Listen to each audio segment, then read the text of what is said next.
우리가 그 수사법 보면은 이제 아이러니 반어법부터 나갈 건데, 우리가 반어라는 거는 뭐랑 되게 비슷해? 역설법이랑 되게 비슷한 부분이 있는데 차이가 있어. 반어는 우리가 아이러니라고 그러고 역설은 패러독스라고 그러지. 동우가 반어는 뭐가 반어니?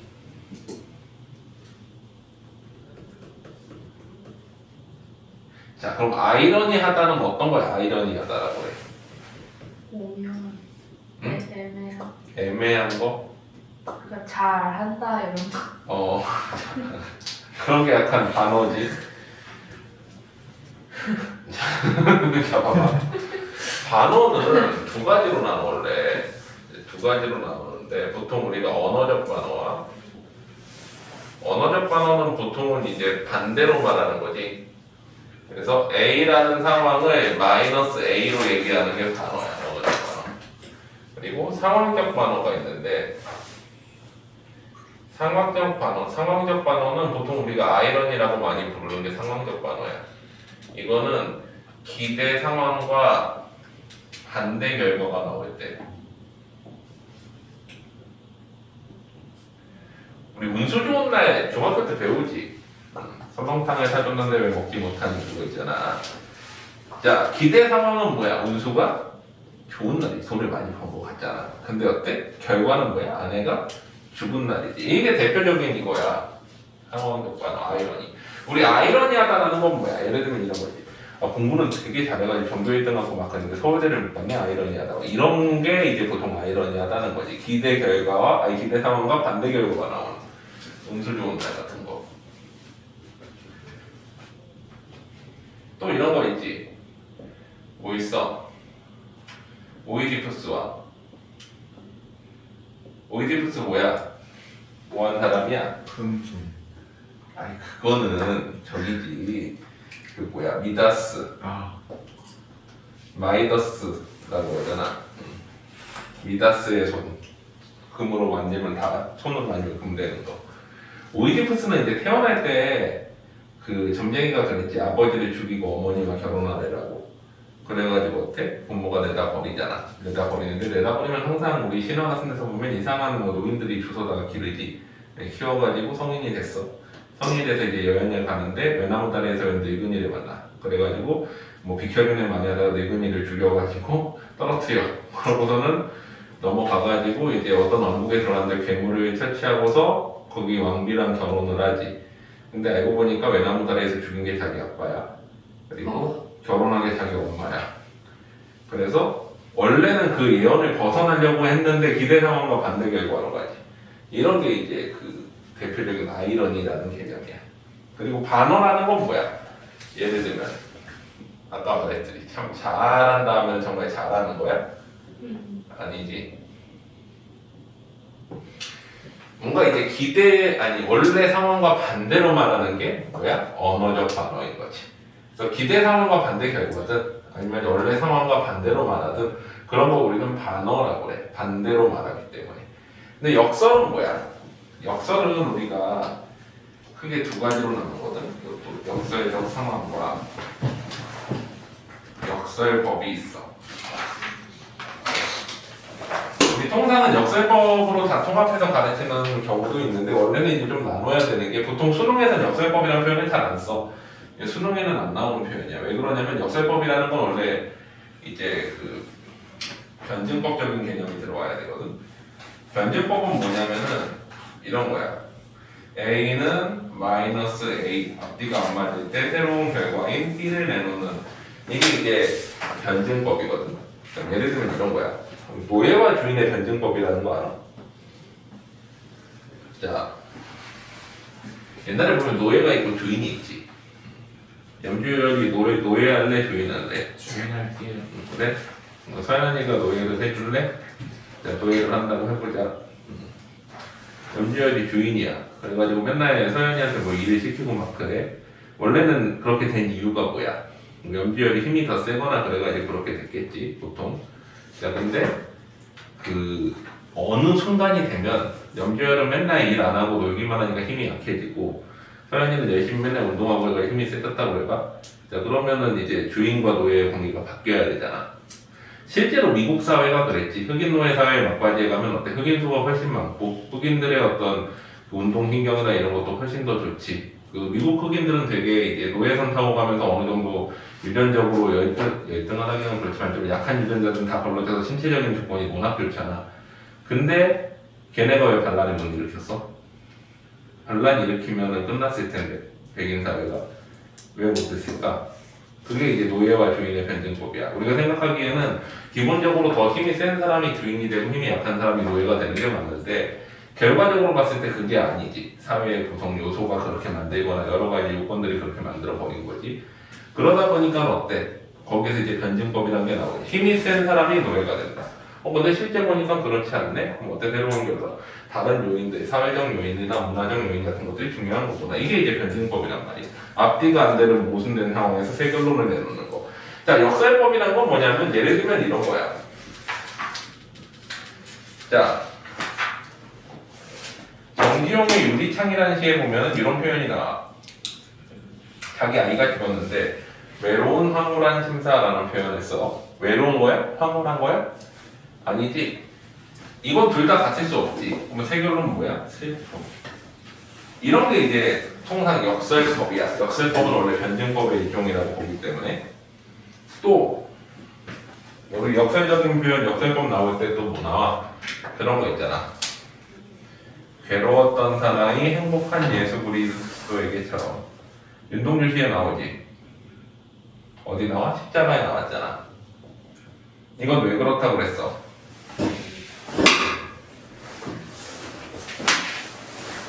자기를 희생했지만 인류를 구원했지. 속죄하는 모습이잖아. 근데 괴로웠던 행복하는 서로 대비된다고 해요. 근데 이렇게 가르쳤는데 어떤 좀 영리한 애가 그 얘기하더라. 이건 과거고 이건 현재니까 역설 아니지 않아요? 그럴 수도 있지. 근데 보통은 교과서에는 역설로 밝혀. 얘를. 그러면 이거는 뭐야? 이거는 괴로웠던 것도 행복한 것도 아니고 뭐야? 자기 희생 의지. 이런 식으로 이제 가르친단 말이지. 사실 근데 이렇게 내놓는 새로운 결론이 B를 누가 정할 건데? 보통은 학교에선 이렇게 해놓고 요게 이제 선생님이 가르치는 게 답이 돼. 그러니까 역설법이라는 건 사실은 되게 주관적인 개념이 많이 들어갈 수밖에 없지. 근데 학교 내신에는 아직도 역설법으로 내는 경우들이 있어, 이런 것들을. 그러고서 가르치지 그냥. 외로운 황홀한? 이건 슬픈 거야. 괴로웠던 사람이 행복한 예수 그리스도, 자기 희생 의지야. 이렇게 가르치기도 한단 말이야. 근데 수능에서 그렇게 할 수 있어? 안 되지. 그래서 수능은 역설법이라는 표현을 안 써. 안 쓴 지 꽤 됐어. 그럼 뭐라고 해? 역설적 상황. 역설적 상황은 어디까지만 얘기하면 돼? A는 마이너스 A까지만 얘기하면 돼. 새로운 결론을 내놓을 필요는 없어. 그냥 앞뒤가 안 맞는구나. 그럼 끝나는 거야. 이거 의미가 무엇이구나까지는 나오지 않아. 이해되지? 자, 그래가지고 사실 역설과 반어가 같이 나오는 경우가 생기거든? 신경림이라는 사람이 나중에 배울 건데 농무라는 시가 있어. 농촌에 이제 몰락한 상황을 표현하는데 여기에 뭐라고 나오냐면은 기교값도 안 나오는 농사는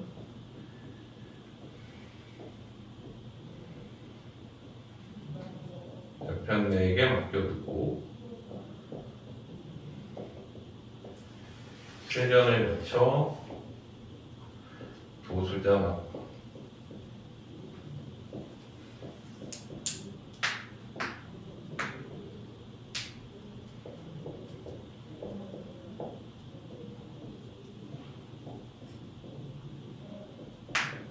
농무 공연. 농민들이 이제 공연을 하면서 이제 농무를 추면서 이제 쭉 순회 공연을 하는 상황이거든. 비료값도 안 나오는 농사 따위는 깝깝하지만 옆에 내게 맡겨두고 우린 농무 공연을 하면서 세전을 거쳐 도수장 앞에까지 와서 돌 때 우린 점점 그 농무를 추면서 신명이 난다라고 표현을 해. 진짜 생명이 날까? 이건데 이거야. 자, 이렇게 하면 앞뒤가 안 맞지. 그러면 이건 뭐야? 역설적 상황이지. 역설법은 아닐지 몰라도 역설적 상황은 맞지. 여기에 세 의미 부여할 수 있어? 안 되면 그냥 역설적 상황이면 돼. 태음이를 부여해야 할 필요도 없어. 왜? 수능에서는 그렇게 안 물어보거든. 그냥 역설적 상황이야. 근데 봐봐. 이거는 팩트지. 이거는 이거 거짓말이야. 그래서 이게 뭐야? 언어적 반응. 자, 이게 거짓말인 거지. 이게 거짓말이겠어? 아니지. 우리가 신명이 나는데 비를 것도 하는 농사 짓는 거 아닌데 거짓말로 그렇게 말할 리는 없잖아. 그렇지. 그래서 역설적 상황과 언어적 반응은 같이 올 수 있다. 이해되지? 그래서 상황 자체는 이제 반대로 얘기하면 언어적 반응, 그리고 앞뒤가 안 맞는 상황은 역설적 상황. 두 개가 같이 올 수 있는 거야. 두 개는 완전히 다른 거야. 근데 이해되지? 어떤 개념인지? 오케이. 다 됐니? 정리했어? 다음으로 가도 돼? 자, 그 뒤에 보면은 이제 역설법까지 했고 도치법이 나오지. 도치법. 도치법을 좀 설명을 해볼게. 이거 지운다. 자, 도치는 뭐가 도치니, 서연아? 도치. 문장 성분의 문장 구조가 바뀌고. 문장 구조가 바뀌는 거지. 우리 보통 우리 국어는 어떻게 돼? 주어, 목적어, 서술어인데 그 순서를 바꾸면 어떻게 되는 거야? 도치가 되는 거지. 서술어를 앞으로 빼든 주어를 뒤로 빼든. 자, 근데 주열아, 영어는 도치법이 문장 형태가 정해져 있지. 국어는 그래? 아니요. 자, 그러면 생각을 해보자. 동우가 우리는 어떠한 도치법을 써가지고 뭔가를 강조하고자 할 때 앞으로 빼는 게 맞아? 뒤로 빼는 게 맞아? 그래? 절대 뒤로? 안 돼. 어디든 상관없어? 자, 봐봐. 철수가 먹었어. 밥을 철수가 먹었어. 앞이야, 뒤야? 그때그때 달라. 상황에 따라 달라. 자, 우리가 도치라는 이론은 원래 서양에서 온 거라고 그랬지. 수사법의 일종이니까. 도치법 자체가 사실은 원래 서양 이론이어가지고 어순이 바뀐다고 해서 우리말은 사실 크게 상관은 없는 게 조사가 다 붙어 있잖아. 그럼 얘가 어디에 가든 어떤 문장 성분인지는 다 알지. 이게 무슨 얘기냐면은 우리는 그냥 도치법이라고 부르긴 하지만 어순이 바뀌면 그냥 도치라고 부르지 얘가 앞으로 뺀 게 강조인지 뒤로 뺀 게 강조인지 몰라. 그냥 감으로 하는 거지. 실제 딱 정해져 있는 게 아니란 말이야. 앞으로 뺄 수도 있고 뒤로 뺄 수도 있어. 이거는 모르는 거야. 그래서 우리말은 사실 엄밀히 말하면 도치법이라는 것도 좀 애매해. 왜 그러냐면 우리는 어순이 되게 자유롭잖아. 철수가 밥을 먹었어. 밥을 철수가 먹었어. 먹어서 철수가 밥을. 이해 안 돼? 다 되잖아. 똑같이. 그냥 단순히 철수가 밥을 먹었어가 그냥 기본이야. 스탠다드야 라고 얘기하고 있긴 하지만 그렇지 않다고 해가지고 우리가 못 알아먹는 것도 아니고 위치가 상관이 없지. 근데 그냥 어딘가를 앞으로 뺐을 때 얘가 이 부분이 강조되는 것 같아. 그러면 그냥 그게 도치인 거야. 이해돼? 그러니까 도치가 우리가 영어처럼 딱 정해져 있는 게 아니기 때문에 앞으로 뺄 수도 있고 뒤로 뺄 수도 있다. 단순히 어순이 우리가 주어, 목적어, 서술어인데 이런 필수 성분의 순서가 앞으로 가든 뒤로 가든 바뀌면 도치라고 보는 거야. 이해되지? 자, 그 다음에 인용법. 인용은 직접 인용, 간접 인용 했는데 이거는 사실 어저께 이제 문장 공부하면서 다 했지. 그 문장 구조하면서 간단히 보면은 직접 인용은 따옴표 들어가고 간접 인용은 따옴표 안 들어가고. 직접 인용은 어때? 따옴표 들어가고 라고라는 인용의 불합격 조사를 사용하지. 라고 따옴표 들어가면 직접 인용이지. 그리고 라고 안 들어가고 그냥 따옴표 안 들어가고 뭐뭐고 하면은 간접 인용이 되지. 이게 보통 일반적인 형태고. 자, 그 다음에 생략법은 어때? 어떤 글의 내용을 뒤에 점점점점 하면서 생략을 주는데 보통 이걸로 어때? 여운을 남긴다. 그게 이제 주된 핵심 부분이고. 동강법이나 경구법 같은 건 사실은 수사법의 일종이지 문학에선 거의 안 나와. 뭐 감정을 결정해서 갑자기 떨어뜨린다던가 경구법 어떤 뭐 이제 그 저런 거 있잖아. 격언 같은 거 사용하는 거 이런 건 뭐 수사법 말하는 방법의 일종이지 문학에선 잘 안 나오지. 돈어법만 나오지. 돈어법은 뭐야? 부르는 거지. 누구누구야 본격조사 붙여가지고. 근데 사람이 아닌 걸 부르면 어떻게 돼? 보통은 의인법이 돼. 해야 하면 해가 의기법이 되는 거고 돈업법이랑 해의기법이 둘 다 나타나는 거지. 철수야 하면 그냥 돈업법만 나타나는 거지. 사람을 사람으로 불렀으니까. 자, 그래서 여기까지 하면 수사법의 종류는 다 정리했다. 모르겠는 거 여기까지. 괜찮지? 자, 그 다음에 뒤로 가보자. 네, 상징 체계를 좀 정리할 건데 32페이지 보자. 상징. 원래 상징은 넓은 의미에서 비유의 일종인데 우리가 상징이라고 부르는 거는 습관적 비유라고 그랬지. 습관적으로 그거를 이제 빗대어서 표현하면은 상징이야. 근데 상징에도 크게 이제 세 가지가 있는데 관습적 상징은 뭐야? 습관적으로 어떤 사회에서 계속 쓰여온 거지. 개인적 상징은 특정 작가가 사용하는 거고 원형적 상징은 문화나 어떤 관습과 상관없이 모든 사람들이 다 똑같이 생각하는 거. 예를 들면 원형적 상징은 이런 거야. 자, 해가 어떤 탄생, 긍정적인 거, 뭐 이런 거라면 밤은 부정적인 거, 죽음을 나타낸다라고 보통 보지. 근데 이게 옛날 사람들 막 저 옛날 이집트 파라오 시대 때 사람한테 물어봐도 똑같고 미래 사람한테 물어봐도 똑같고 한국인, 중국인, 일본인, 미국인 다 물어봐도 똑같은 게 원형적 상징이야. 그러니까 인간이라면 보편적으로 공유한다고 생각하는 상징 체계인 거지. 물론 정말 여기 다양한 문명을 다 봤을 때 이게 아닐 수도 있는 경우도 있겠지만 보통 이렇게 생각을 해.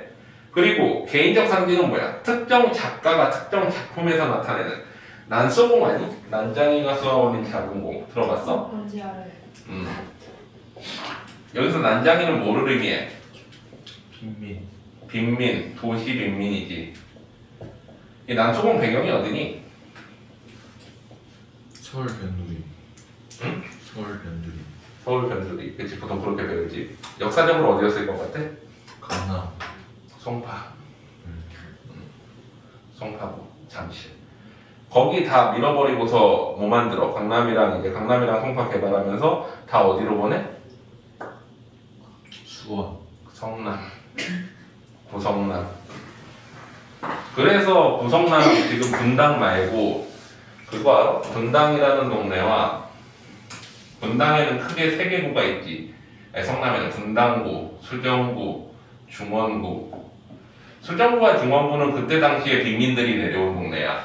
근데 지금도 이 지역 주변 사람들은 이 지역을 되게 싫어해. 내가 광주 출신인데 이 지역 싫어해. 광주와 남쪽 사람들. 왜? 깡패들 많고 조폭들 많고 좀 사람들 이상하고 되게 기세다고 되게 싫어해. 이재명이 여기 출신이잖아. 그래서 이 지역 사람들은 이재명을 되게 싫어해. 조폭 끼고 있지 않은 이상 성남에서 성공하기 힘들거든. 사실 그 정도까지 올라가려면 조폭 끼고 있다는 걸 주변 사람들은 다 알아. 근데 어쨌거나 민주당 지지자여도 이재명을 싫어해. 이 동네 사람들은. 이재명. 근데 분당구는 어때? 강남 2세들이 내려온 동네지. 그래서 수도권에서 제일 잘 사는 동네랑 제일 못 사는 동네를 묶어놓은 거야. 성남이라는 동네를. 그러면 어떻게 될 것 같아? 이 주변에 성남시청이 여기 딱 가운데 있거든. 이게 야탑이라는 동네야. 여기는 성남 사람들도 안 오고 분당 사람들도 안 와. 분당 사람들은 저기 가면 되게 좀 동네가 좀 지저분하다고 안 가고 저기 위에 북쪽 사람들은 남쪽 오면 저기는 좀 분당스러워가지고 안 간다고. 그럼 저 시청 누가 가요? 없어. 시청이니까 그 시청 옆에 성남 고속버스 터미널 있거든. 거기 망했어. 사람들이 안 가. 성남 고속버스 터미널을 되게 크게 지었어. 아, 여기는 분당과 성남의 구성남의 중앙이니까 잘 되겠지? 거기 지하 2층, 지하 3층 통통 비어가지고 상가 다 망하고 완전히 망했어 지금. 여기 안 가. 아무도. 그런 동네야 여기가. 근데 그때 이제 송파에서 이주시킨 게 이렇게 이쪽으로 이주시켰잖아. 그래서 이 동네 출신들 되게 무시해. 요 주변 사람들. 이병헌이 여기 출신이야. 그래서 이병헌이 중원구 출신이. 그래서 가난한 동네 출신이라고 그러지 보통. 그러니까 아는 사람들은 알아. 그러니까 요 동네 주변 사람들은 이 동네 사람들을 별로 좋아하지 않아. 깡패 많고. 여기가 딱 그 수정구 중심에 보면은 이제 모란이라고 있어. 얘가 되게 번화가인데 딱 지나가다 보면 조폭 같은 사람들도 꽤 많고 양쪽으로 좌우로 막 그 클럽 나이트 클럽 같은 거 막 있고 유흥가 있고 그런 동네. 분당이랑 완전히 분위기가 달라. 딱 여기를 기점으로 해가지고. 근데 이때 여기 송파에서 내려온 사람들이 이제 난장이라고 부르는 거야. 도시 빈민 쫓겨난 서울에서 쫓겨난 외곽에서 원래는 서울이 아니었지 그죠? 광주라고 불리던 지역이었어. 이 성남도 원래 광주였지. 광주가 넓을 꽝 됐으니까. 그래서 그때 당시에 이제 쫓겨난 사람들이 그렇다고 이제 송파구 잠실동 이렇게 써버리면 안 되잖아. 그래서 뭐라고 쓴 거야? 낙원구 행복동. 이게 반어라고 그러지. 실제 낙원이고 행복이 아니니까. 지금은 낙원 행복일 수 있겠지. 롯데타워도 들어오고 잘 사는 동네잖아. 하여튼 그래가지고 이제 난장이가 이제 상징적인 거지. 도시 빈민에 나타내는 상징적인. 이거는 우리가 난장이라고 해서 도시 빈민을 떠오르는 게 아니라 그 작품 속에서만 그렇게 떠올리는 거잖아. 왜? 조색이라는 사람이 하도 그걸 유명하게 해가지고 썼기 때문에. 지금 되게 유명한 신경숙이나 이런 사람들도 사실은 조세희 난소공 보면서 소설가가 됐다라고 그러지. 이거 베껴 쓰면서 소설가 연습을 했다 그래. 그래서 요 난소공이 이제 난장이가 그 상징적인 거지. 그리고 이제 여기 이주하고 나서 요 상황에 나타낸 소설 나중에 니네 배울 수도 있어. 많이 나오는 작품인데 아홉편례국으로 나눈 사내. 요거 두 개를 연계해서 보면은 시대 현실이 보이지. 아홉편례 구도로 남은 사례는 뭐냐면은 여기 이제 광주 대단지 사건이라는 게 일어나. 여기에서 다 이민시켜 이주시킨 다음에 이주시켰는데 여기 도시 빈민들이잖아. 그리고 여기 이제 여기를 개발하기 시작을 해. 이 개발을 할 때 어떻게 하냐면은 원래 여기 살던 사람들이 아닌 사람들이 여기를 이제 사서 들어와. 마치 우리 아파트 분양권 사가지고 들어오지. 원래 거기 개발하면은 거기 살던 사람들한테 분양권을 주는데 그거를 뺏어가지고 사서 들어오는 케이스들 있잖아. 그 난소공에 보면은 나오지. 이 분양권 파실 거예요, 안 파실 거예요, 막 이러잖아. 그래가지고 이제 여기로 강제 이주 당한 사람들이 여기에서 또 이제 분양권 같은 거를 얻는데 그거를 이제 사서 외부에서 들어온 사람들이 있어. 근데 이 사람들 때문에 이제 정부에서 뭐를 하냐면은 언제까지 해가지고 건물을 짓고 언제까지 해가지고 등록을 하고 안 그러면 여기에서 이 세금을 계속 때리겠다 막 이런 정책을 해. 그러다 보니까 여기에 들어왔던 사람들이 이제 못 살겠다고서 정부를 상대로 엄청난 데모를 일으켜. 그게 광주 대단지 사건이거든. 그때 이제 몰락한 사람 이름이 나와. 여기 보면은 야홉편례 구도로 나눈 사례. 여기서 이제 보면은 도시에서 빈민은 아니지만 서민으로 살던 사람이 아 여기 가서 땅값 사니까 집 사가지고 살겠다 하고서 여기로 들어갔다가 여기에서 이제 국가 세금에 못 이겨가지고 도시 빈민으로 전락하는 얘기가 나와. 근데 이 사람의 마지막까지 남은 자존심이 뭐냐 이거야. 이게 또 상징이지. 아홉편례 구도로 남은 사례에서의 구두라는 상징은 뭐를 의미하냐면 구두는 보통 지식인들이 신는 거잖아. 그치? 근데 이 사람은 노가다판 가서도 구두 신어. 어딜 가도 구두를 신어. 이게 마지막 이 사람의 자존심인 거야. 좀 비싼 구두 아홉편례를 가지고 다녀. 그래서 집도 없는데 이사 다닐 때마다 구두만 아홉편례야. 그래서 이거 신고 그 다음 날은 또 다른 구두 신고 또 다른 구두 신고 이렇게 해. 그러면 저런 거는 뭐야? 어떤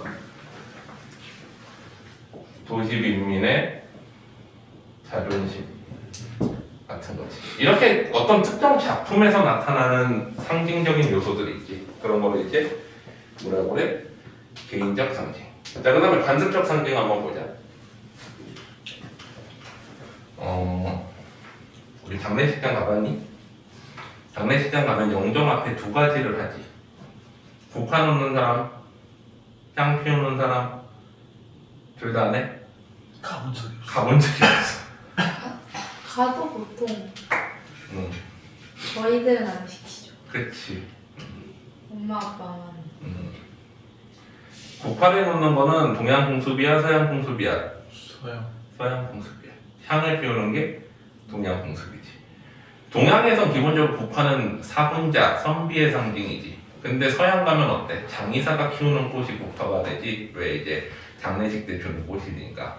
그래서 그런 게 이제 지역마다 다르잖아. 국화가 상징하는 게. 그런 게 뭐야? 관습적 상징, 특정 문화마다 다르고. 또, 자, 서양에선 귀신은 무슨 옷 입고 나타나?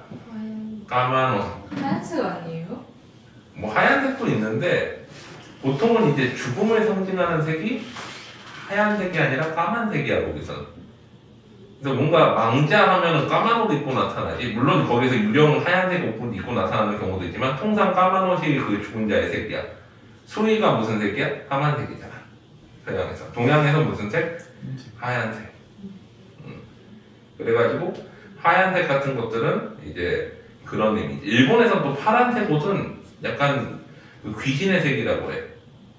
그래서 일본 애니메이션이나 이런 데 보면은 파란 옷, 그 사극 같은 배경에서 파란 옷, 일반 뭐 현대물 말고 파란 옷 입고 나오는 놈은 약간 좀 이상한 놈이야. 귀신이거나 뭔가 그런 거와 관련된 상징성을 가지고 있어. 주술적 의미라던가. 그래서 일본 축구 유니폼이 파란색이잖아.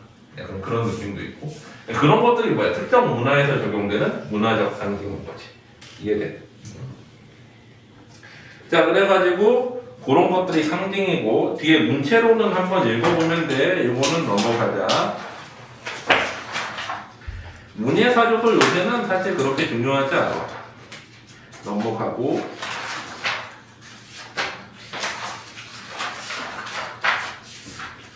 리을식 파트도 사실 요새는 많이 안 나와. 관동별곡 하면 좀 나오는데 요즘은 그렇게 많이 나오지는 않기 때문에 이것도 읽어보고, 어디로 가냐면 이제 시체계로 바로 넘어가자.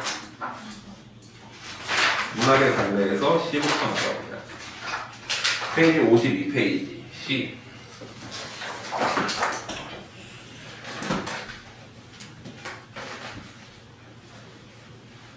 자, 우리가 보통 시를 공부를 할 때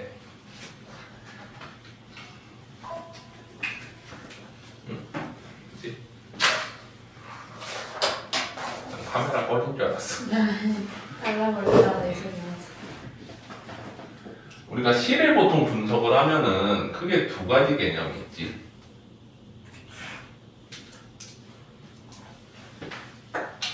보통은 일단 형식적 부분,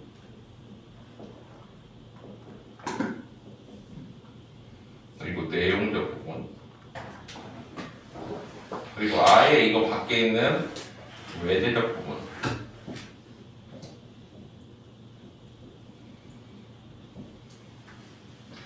외재적 부분은 시를 구성하는 요소 중에 바깥을 둘러싼 세 가지지. 지난번에 얘기했던 작가, 간실, 독자 파트인데, 이 파트들은 보통 어때? 보기를 주고서 문제를 내는 게 일반적이라고 그랬지. 이거를 그냥 외우는 개념이 아니라. 자, 그리고 시의 형식적인 부분을 좀 보면은, 보통 이거 내용의 일부로 보기도 하지만 중학교 때 보통 많이 나오는 내용들이 여기에 들어간다고 보면 돼. 우리가 시에 대해서 공부를 할 때 운율, 심상, 수사법 이런 건 되게 기본적인 공식적인 부분인 거지. 이 시에 어떤 운율이 들어갔는지, 어떤 심상이 들어갔는지, 어떤 수사법이 들어갔는지, 이런 것들은 그래서 공부를 해야 되는데, 그래서 오늘 이거 수사법은 이미 했지. 더 할 필요 없지. 자, 그 다음에 시의 내용적인 부분, 어떤 화자가 어떤 청자에게 말하고 있는지, 요거 세 번째. 그 다음에 여기 어떤 정서가 나타나는지, 이꼴 주제지. 그 다음에 시의 흐름이 어떻게 되는지, 시상 전개.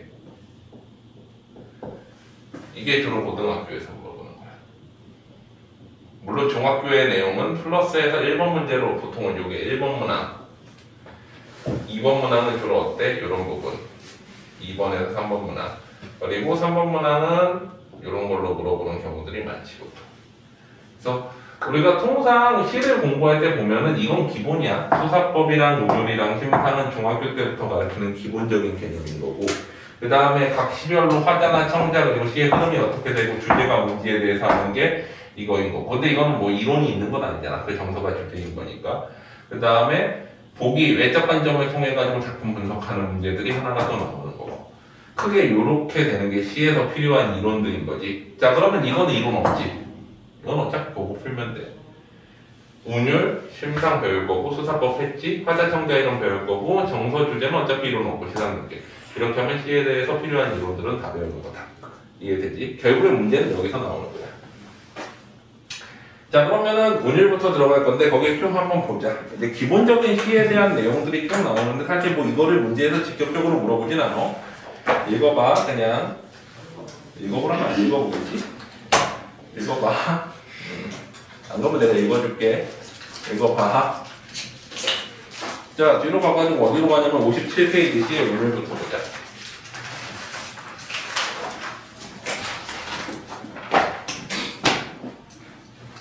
시의 운율이라는 건 리듬감이지. 여기에 대한 이론은 기본적으로 알고 있어야 되는데 우리가 보통 운과 율을 나누기도 하지만 운율 그냥 하나로 해가지고 시에 나타나는 리듬감을 나타낸다고 봐. 운율의 형성 요소는 크게 보면은 거기 이제 동음 반복, 동일어 반복, 음절수 반복, 음보 반복, 통사구조 반복, 의성어 의태어 사용 같은 것들이 쭉 나오고 또 운율의 종류도 보면 서양 운율에 따라서 외형률인 음수율, 음보율, 음성률, 그 다음에 음이율 그리고 내재율까지 이렇게 나누어져 있는데 요거를 우리가 실제 문제에 나오는 계열들로만 딱 정리해가지고 한번 정리해볼게. 봐봐. 우리가 기본적으로 시의 운율의 가장 기본이 되는 거는 두 가지야. 조와 음보지. 이게 겉으로 드러나는 애들을 보통 외형률을 가진다라고 보통 얘기를 하는데 자, 조는 뭐야? 조는 동일한 글자 수의 반복이지.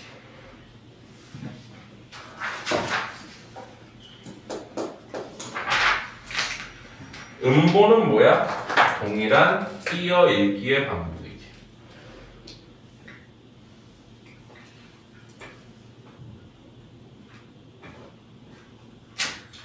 조는 동일 글자 수 반복이고 음보는 동일 띄어 읽기 반복인데 우리가 통상 문학에서 가르치는 조와 음보는 세 가지 정도뿐이 없어. 하나는 3, 4조 혹은 4, 4조에서 음보.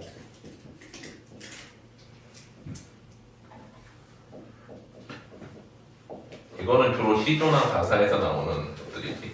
시조 가사에서부터 나와서 판소리까지 전반적으로 우리나라 문학이 거의 50% 이상을 장악하는 게 이거야. 3, 4조, 4, 4조, 4, 5.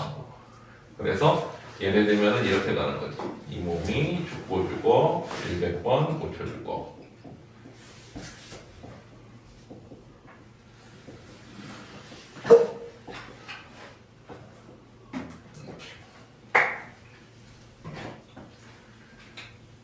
삼, 사, 삼, 사 이렇게. 네 번에 끊어 읽지. 그래서 3, 4조의 4음보가 되는 거지. 그리고 고려가요에 나오는 3, 3, 2조 3음보라는 게 있는데 사실 이거는 사실 거의 안 써. 고려가요의 메인 율격이라고 하는데 고려가요에서 이거 쓰는 거는 두 가지 정도뿐이 없어. 청산별곡하고 가시리뿐이 없어. 사로리 사로리랐다, 청산의 사로리랐다, 가지리 가지리 있고 뭐 이런 거. 그래서 어떻게 돼? 사로리 사로리랐다. 이거 사실 붙여 쓰는데 이거를 꼭 3음보에 띄어 있는다라고 다 있죠. 왜 그러냐면 우리가 보통은 3음보는 서민적인 율격이라고 많이 가르치거든. 전 세계적으로도 3음보가 보통은 서민적인 거고 귀족적인 게 4음보, 안정적인 율격을 가진다라고 그래서 보통은 우리는 저 고려가요는 서민적인 거기 때문에 3음보가 되어야만 해. 그래서 그냥 3음보로 가르치는 거야. 원래는 엄밀히 보면 사러리, 사러리였다, 청산에 사러리였다 4음보가 아깝거든. 근데 학자들이 그냥 이걸 3음보로 우겨. 그래서 이게 어쩔 수 없이 3음보가 되는 거야. 또 하나 이거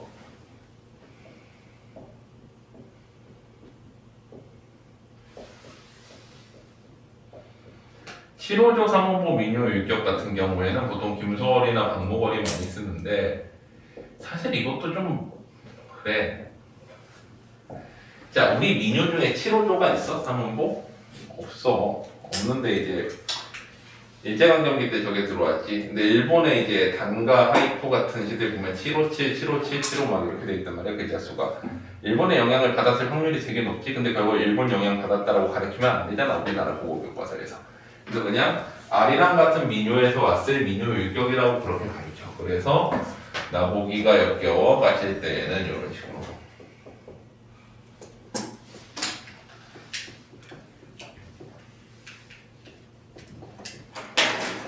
그래서 이 경우에는 3음보인데 앞에가 7, 뒤에가 5, 3음보 이렇게 가르쳐. 이게 거의 다야. 뭐 몇 가지 더 있긴 해. 3, 4, 4조 3음보에 뭐 경기체가 영식 뭐 이런 거 있는데 거의 안 가르쳐. 그러니까 우리가 흔히 조와 음보에 대해서 알아야 될 건 우리나라에서는 요 세 가지뿐이 없다. 사실. 그래서 이렇게 숫자가 동일하게 반복되는 걸 우리는 뭐라고 그래? 음수율. 동일한 띄어 읽기가 반복되는 걸 뭐라고 그래? 음보율.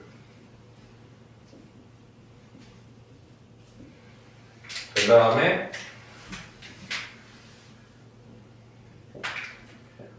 위율이라는 게 있어.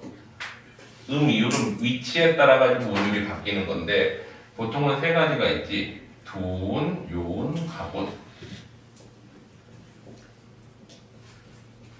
두는 머리 두자를 쓰지.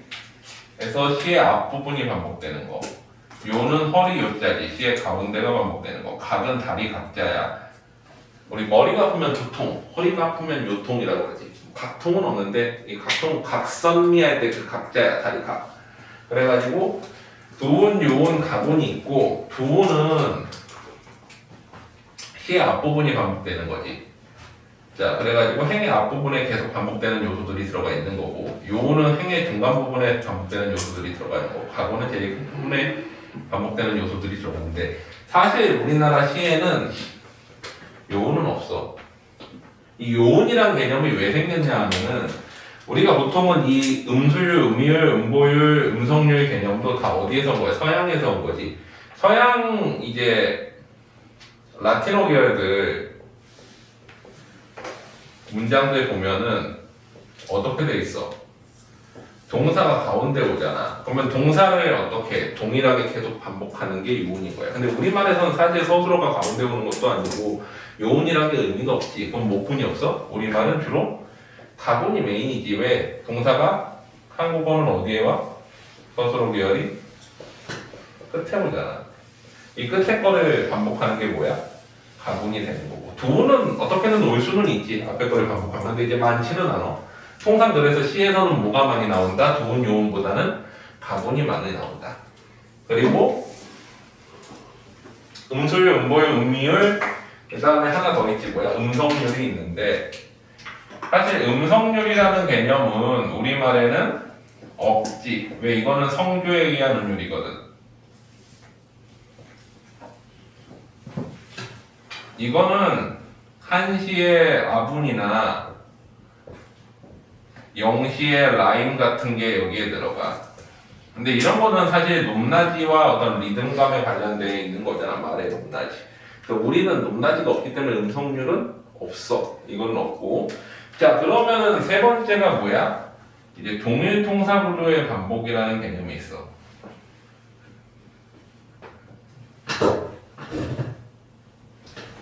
통사 구조라는 건 통사론이 뭐였어? 문장이지. 동일한 문장 구조가 반복되는 경우들. 예를 들면은 후렴구가 나온다던가 시에서 후렴구가 나오면 계속 반복되지. 소미상관 앞뒤가 비슷하다던가 아니면은 반복과 변주.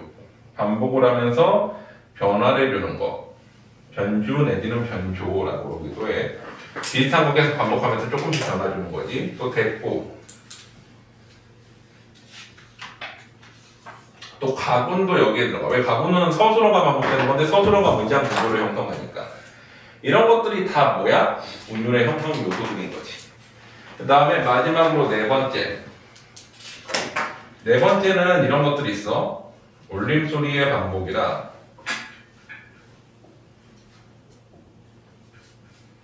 그 다음에 뭐 그 외에 음성상징어의 반복 같은 것들도 있어.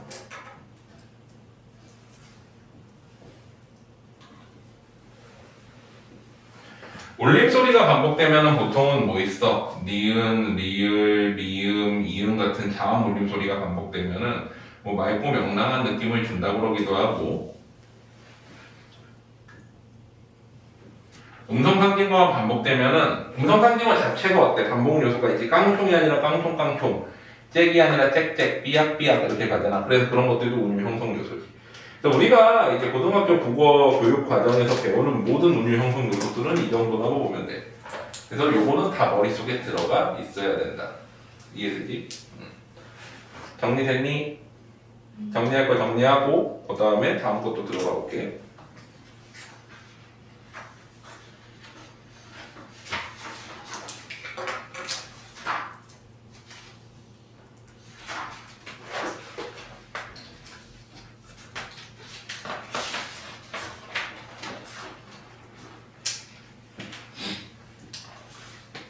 정목이는 다 됐어, 이거? 주연이 다 됐어?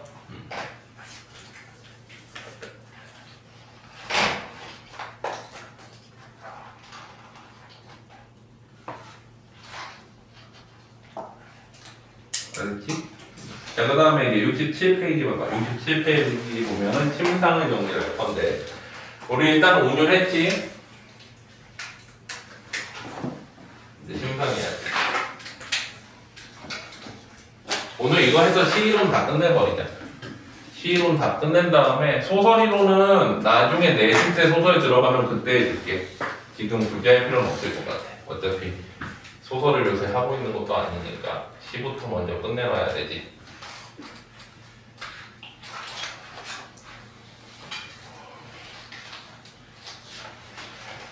자, 심상을 한번 보자. 거기 보면 이제 심상이 나오는데 66페이지에. 심상은 정확히 말하면 우리가 마음에 나타나는 상, 이미지야. 마음의 이미지지. 사실 우리가 심상이라고 크게 부르지만 문학에서는 이미지란 표현도 많이 쓰잖아. 그러면 심상과 이미지는 같은 건데 보통 우리가 중학교 때는 심상이라는 표현을 더 많이 쓰지. 그리고 고등학교 올라가면 청각적 이미지라는 표현도 꽤 써. 자, 근데 우리가 심상은 크게 사실 세 종류로 나눌 수 있어. 그리고 보통 심상하면 이것만 떠올리지. 오감, 공감각 이런 거. 근데 감각적 심상이라고 해서 이거는 어떤 특정 심상 중에 하나일 뿐이야. 오감이나 공감각 같은 건. 그럼 뭐가 있어? 비유나 상징도 심상이야. 왜? 우리 아까 난소공, 난장이 하면은 뭔가 도시 빈민이 떠오르잖아, 이미지가. 그럼 그것도 심상이야, 원래. 우리 뭐 해 하면은 출생, 뭐 긍정적인 이미지라고 하지. 그럼 뭐야? 그것도 심상이야. 우리가 뭔가를 봤을 때 그거에 대해서 떠오르는 것들이 심상인 거지. 우리가 감각적 이미지들은 보통은 어떤 단어를 봤을 때 어떤 특정 오감이 떠오르기 때문에 감각적 심상이라고 그러는 거고, 비유적이거나 상징적인 것들은 둘 다 어때? 어떤 보조관념을 봤을 때 이거의 원래 의미인 원관념이 떠오르기 때문에 이거를 심상이라고 해. 자, 그럼 이런 거 한번 생각해봐. 우리가 심상을 이미지라고 부르기도 하는데, 이미지라고 했을 때 청각적 이미지, 후각적 이미지, 촉각적 이미지 그러기도 하지만 긍정적 이미지, 부정적 이미지 그러기도 하잖아. 그럼 그것이 감각이야? 아니지. 긍정과 부정은 뭐에 들어가는 거야? 상징적 심상에 들어가는 거야. 이해되지? 또 일부 비유도 들어갈 수 있고. 그래서 이런 것들이 다 심상이라고 보는 거야. 원래 넓은 의미에서는. 근데 통상 우리는 심상이라는 표현을 어디에서 많이 써? 심상이라고 하면 통상은 오감과 관련되거나 공감각을 많이 쓰고, 보통은 이미지란 표현을 쓸 때에는 감각적 이미지뿐만 아니라 비유나 상징에서도 많이 써. 근데 넓은 의미에서는 원래 다 심상이라는 거야. 여기까지 괜찮지? 무슨 얘기인지. 자, 그럼 그 심상의 종류들을 한번 정리해 볼 건데, 거기 이제 봐봐. 그 67페이지에 보면 묘사적 심상, 감각적 심상이 아까 얘기했던 이거지. 오감과 관련된 거. 그리고 비유와 상징적 심상이 있는데 심상 종류 한번 밑에부터 보자. 자, 일단 시각적 심상, 눈으로 보는 색채나 명암, 움직임 같은 것들을 다 시각적 심상이라고 그러지. 이 오감적 심상 중에 하나인 시각적 심상에는 사실은 뭐가 들어가? 여기 플러스에서 정적 이미지, 동적 이미지, 정중동 이미지, 역동적 이미지 같은 것들은 다 시각적 심상의 일부지. 들어봤어? 역동적 이미지는 뭐야? 움직임이 되게 많은 거를 역동적이라고 부르지. 그 시각의 일부야. 근데 그 중에서 움직임이 많으면 역동적.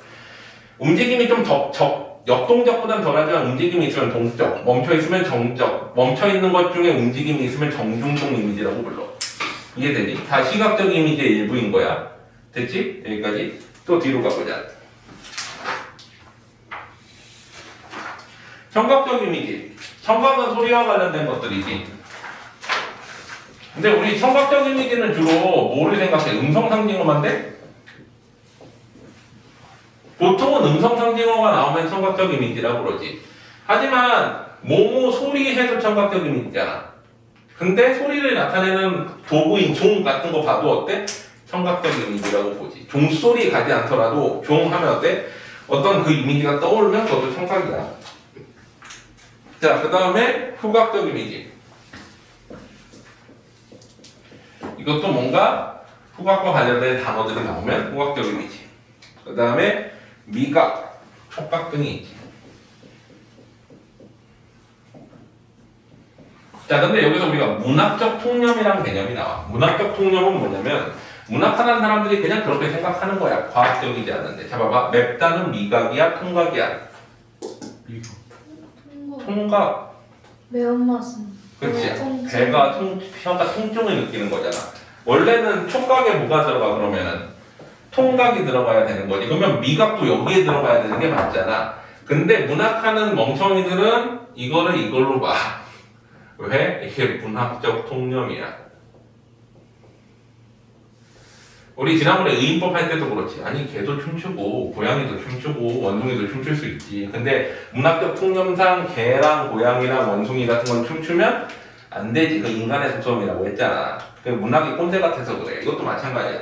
아니 미각이 어떻게 아니 미각이 된다. 미안. 미각이 된다.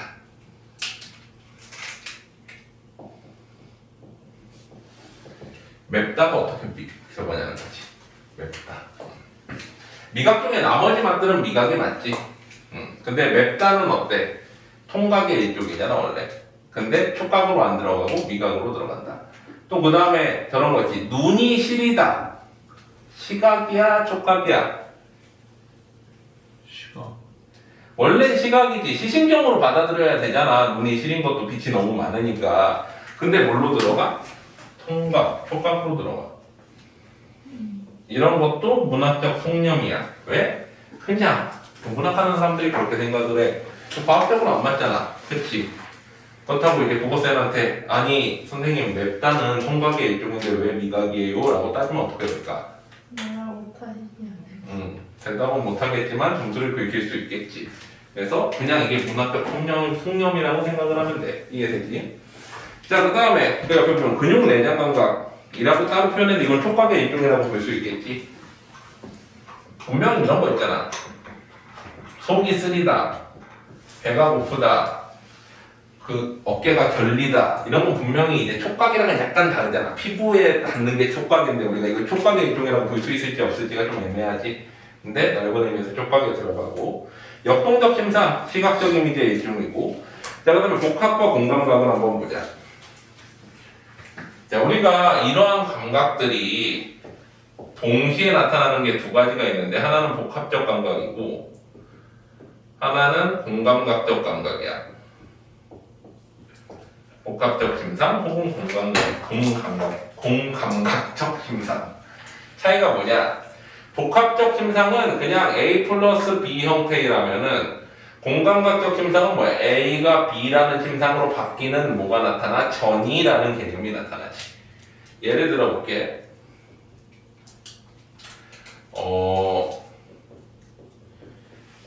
차갑고 푸른 하늘 이런 건 공감각이야?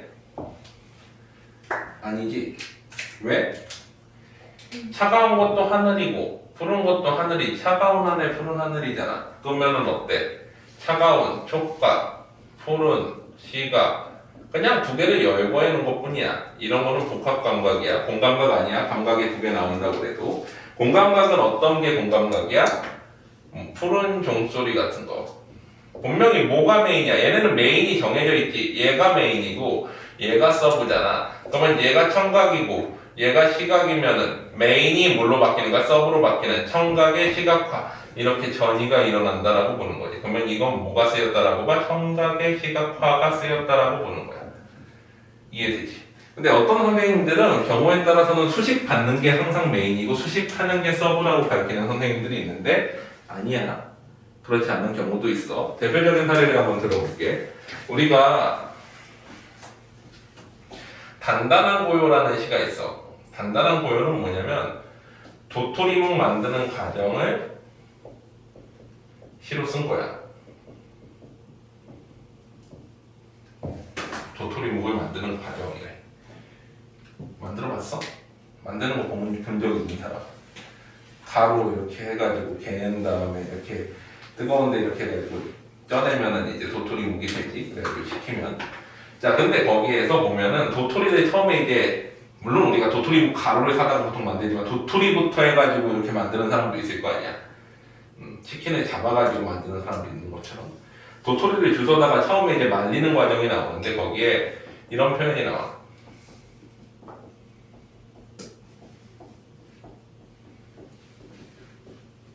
자, 분명히 소리가 메인인 것 같고 by didn't이 뭐야? happy by didn't 서브인 것 같지. 이렇게 수식하는 거겠잖아. 하지만 이게 아니지. 왜? 도토리묵 말리는데 소리 있어?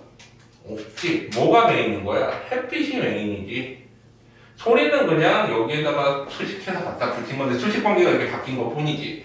그러면 얘는 뭐야? 촉각에 혹은 시각에 뭐로 표현한 거야? 청각하지. 그러니까 우리가 수식 관계가 중요한 게 아니야. 시에서 원래 뭐가 있었는지가 중요한 거야. 원래 뭐가 있었는데 그게 어떤 식으로 바뀌었는지 문학적으로. 그게 공감각의 핵심 내용이다. 그래서 해피파이디는 소리는 뭐야? 촉각의 청각화 혹은 시각의 청각화라고 보는 거고, 소른종 소리는 종소리가 메인이니까 청각의 시각화라고 보는 거고, 이런 식으로 부르는 거지. 이해되지? 요거. 자, 그 다음에 또 밑에 보면 원형적 심상이라는 게 있지. 원형적 심상은 뭐야? 원형적 상징이 있었잖아. 원형적 상징을 가지고 만드는 심상이지. 원형적 상징은 뭐야? 어떤 시대건, 어떤 문화건 상관없이 동일하게 나타나는 거. 예를 들면은 뭐 밤은 죽음, 어둠, 부정, 눈도 부정, 뭐 이런 것들이 다 원형적 심상이면서 상징인 거지. 우리가 눈 나오면 보통 뭐야? 시련 고통이잖아, 시에서. 근데 시련 고통인 걸 어떻게 알아? 상징으로 아는 거고. 그러면서 그게 또 뭐야? 눈 나오면 시련 고통이 떠오르니까 그게 심상인 거야. 그 자체가. 또 문화적 심상은 어때? 문화적 상징에서 나오는 심상인 거지. 우리가 국화하면 선비 떠오르거나 국화하면 죽음 떠오르면 그것도 심상인 거야. 상징이면서 동시에. 그래서 우리가 그러한 심상들이 서로 대비되게 같은 종류인데 서로 반대되는 심상이 나타나는 걸 뭐라고 그래? 심상의 대비. 차갑고 뜨겁고 파랗고 빨갛고 높고 낮고 뭐 이런 것들. 단순히 감각 아니라 높고 낮고는 어때? 그냥 이거는 그 위치상의 대비잖아. 근데 이것도 어떤 의미에서 심상적 대비도 될 수 있어요. 긍정과 부정 같은 것도 심상 대비가 될 수 있거든. 자, 그 다음에 특수한 의미의 심상. 상승적 이미지, 긍정적 이미지, 하강적 이미지, 부정적 이미지는 다 상징에서 나오는 심상 종류지. 긍정 상징, 부정 상징.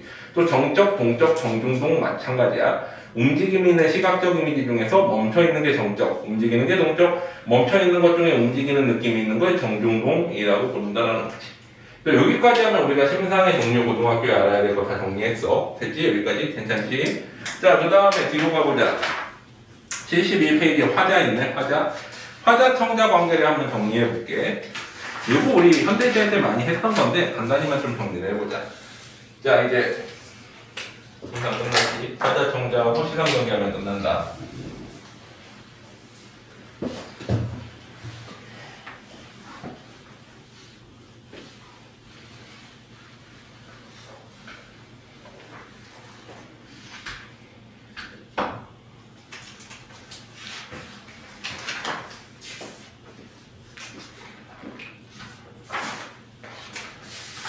자, 화자와 청자 이론은 우리가 크게 네 가지로 나눌 수 있는데, 일단은 작가가 있고, 작가가 시에서는 화자를 통해서 얘기하지. 화자 다음에 뭐야? 작품이 있고 시가 있고, 그 다음에 청자가 있고, 이 청자는 독자를 통해서 듣는데, 자, 이렇게 봤을 때 우리가 화자가 표면에 드러난다는 건 뭐라고 그랬어? 1인칭 대명사나 호칭어가 나와야 되지.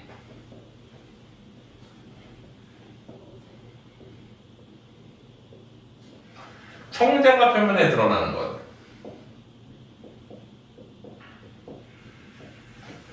2인칭 대명사나 호칭어나 번호폼이 나와야 되지.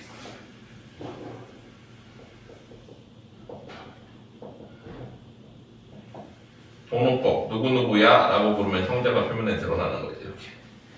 자, 그래서 이 이론을 좀 정리를 해보면, 자, 보통은 우리가 화자가 표면에 드러난다 그러면 나나 뭐 이런 우리 같은 표현들이 나오고, 청자는 어때? 뭐 너나 너희 같은 표현이 나오는데, 사실 우리가 나오면 좀 애매한 게 우리는 나와 너를 포함하는 개념이니까 화자 청자가 명확하지 않아져. 또 그리고 청자가 표면에 드러난다고 해도 애매한 경우가 있어. 두 가지인데.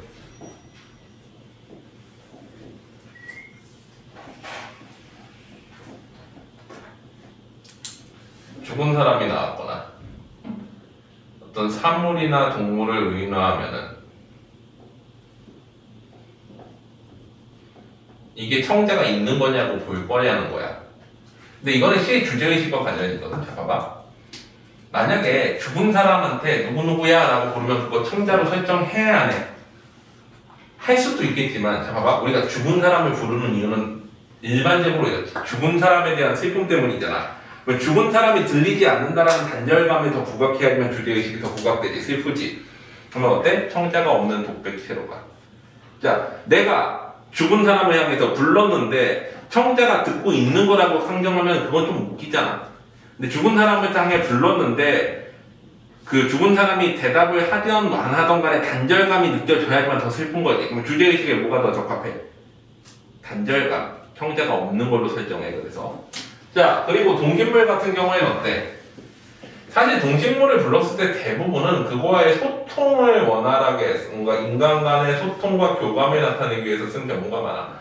이 경우엔 보통은 청자가 될 수 있다고 본다. 내가 만약에 뭐 나무야 라고 불렀을 때 나무가 청자가 될 수 있는 거고 귀뚜라미야 불러도 귀뚜라미가 청자가 될 수 있는 거라고 봐. 이거는 어디 기준이냐면 뭐 교육평가원 과정이나 이런 게 나온 게 아니라 수능 특강 기준으로 보면 그래. 여태까지 수능 특강에 나왔던 문제들을 다 분석을 해보면 EBS 연계교재지 그러면서 평가원에서 감수를 했어. 거기에 보면은 요런 공식이 나와. 기본적으로 동식물, 사물은 의인화돼가지고 청자로 설정이 된다라고 봐. 청자가 드러난다라고 봐. 근데 죽은 사람은 어때? 청자가 드러날 수 없다라고 보는 게 일반적인 문제 케이스야. 이거 문학 이론이라기보단 문제 푸는 요령이라고 생각을 하면 돼. 이해되지? 자, 그러면은 우리 보자. 화자가 표면에 드러나고 청자가 표면에 드러나는 시는 보통 어떻게 돼? 대화체라고 불러. 말하는 사람이 분명하고 듣는 사람도 분명하면 말에 걸고 주고받는 느낌이 나지. 특히나 화자가 표면에 드러났는데 화자가 청자한테 말하면 청자가 대답을 해가지고 얘가 또 화자가 된다고 그러자. 그러면 얘는 화자 1에다가 얘는 화자 2가 되는 거지. 말하는 사람이 2명이 되니까. 듣고만 있으면 대화체고 말을 주고받으면 뭐가 돼? 보통 이런 경우에는 뭐라고 표현하냐면은 문제에서 담화체라는 표현에서 송민국 같은 시 보면 어때? 감녀일, 감녀, 을려 이렇게 나와가지고 여자 2명이 나와서 주고받지 뭐 그런 걸 뭐라고 그래? 담화체라고 그래. 왜? 말하는 사람이 2명이거든. 이해되지? 자, 그 다음에 화자가 표면에 드러나고 청자는 표면에 드러나지 않는 경우 이거 윤동주 백석시에 되게 많이 나오잖아. 이런 거 뭐라고 그래? 독백체 내지는 고백체라고 그러지. 우리 그래서 선우사에서는 어때? 반찬들이 의인화되기 때문에 소통과 교감의 대상이라고 봐서 뭐라고 보는 거야? 보통은 대화체라고 보는 거야. 독백체의 일종일 수 있겠지만 반찬한테 말 걸면 말 대답해? 아니지. 하지만 교감의 대상으로 보기 때문에 그런 경우에는 뭐라고 보는 거야? 통상 대화체라고 보는 거야. 이해되지? 자, 그 다음에 화자 표면에 드러나지 않고 청자만 표면에 드러나면 뭐 어떤 느낌이 되게 강해? 메시지 전달 위주의 느낌이 되게 강해. 뭔가 메시지를 전달하기 위한 느낌이 되게 강해. 왜 그러냐면 보통은 청자만 표면에 드러나면 화자가 청자한테 뭔가 말하면서 주문을 거는 경우가 많아. 뭔가 명령을 하거나 청유를 하거나 이런 경우들이 많아. 너는 뭐뭐 해야 한다 뭐 이런 식으로. 그래서 메시지 전달 느낌이 되게 강하고 마지막으로 화자와 청자가 둘 다 안 드러나는 경우는 이미지 상황묘사 위주의 시라고 보면 돼.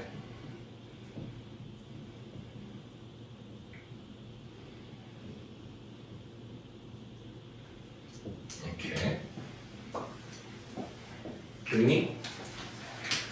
모르겠는 거. 괜찮아? 이제 끝났다 이제. 마지막 시간 경기하면은 백서를 써봐요. 요거까지만 하고 잠깐 쉬었다 가자. 시간 경기까지만. 자, 봐봐. 자, 그래가지고 거기까지 됐고 뒤로 가보자. 나머지는 읽어보면 되고 76페이지 시상정계. 문만 한번 보자. 지워도 되지?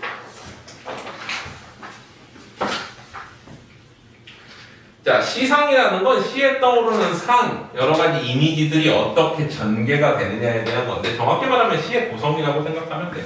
소설은 보통 구성이라고 쓰는데 시는 그거를 시상 전개라고 보지. 시의 흐름이 어떻게 전개가 되는지.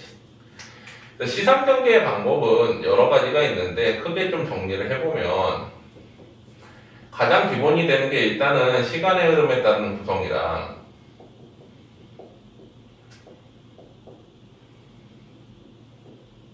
두 번째는 공간의 이동에 따른 구성이 나오지. 혹은 시선의 이동에 따른.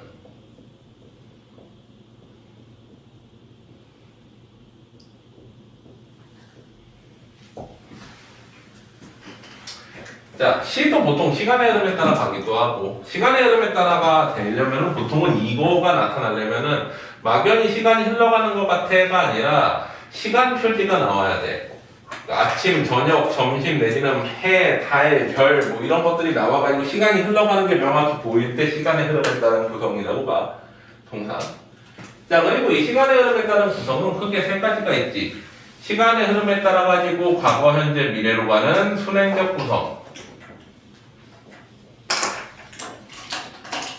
이런 거를 이제 순행이라고 그러는데 사실 시험에서는 순행적 구성이라는 거를 많이 안 써. 그럼 뭐라 그래? 보통 순행적 구성은 거의 중딩 때나 쓰는 거고 추보식 구성이라는 표현을 쓰는 걸 더 좋아해. 고등학교 과정에서는. 추보라는 건 뭐야? 추격하다, 따라가다, 걸음을 따라가듯이 한 발 한 발 나아가는 시간의 흐름에 따른 구성. 이란 표현을 더 좋아해. 추보식 구성이라고 그래, 보통. 자, 그 다음에 반대로 가면 어떻게 되겠어? 역행적 구성이지. 근데 사실 우리 시나 소설에서 역행이라는 거 있어? 이건 이론상으로만 가능하지 역행적 구성은 실질적으로 나올 수가 없어. 왜? 역행했다가 조금이라도 거기에서 시간 전개하면 뭐가 돼? 역순행이 되잖아. 그치? 역행했다가 다시 돌아오는 거니까. 그래서 우리가 예를 들면은 과거에서 현재로 갔다가 아니지. 현재에서 과거로 갔다가 다시 현재로 돌아오는 이런 것들을 뭐라고 그래? 역행과 순행이 같이 들어간다고 해서 역순행적 구성이라고 그러지. 어떻게 돼? 역행했지 과거로. 그랬다가 다시 순행해서 올라오는 역순행적 구성. 그래서 사실 우리가 수능에서 볼 수 있는 단어는 순행, 역행은 없고 추보식 구성하고 역순행적 구성 이 두 가지뿐이 안 나와. 실제로는 이 두 가지 표현뿐이. 자, 그 다음에 공간의 이동에 따른 구성은 뭔가 이제 공간 이동 표지나 장소 이동 표지가 나오지.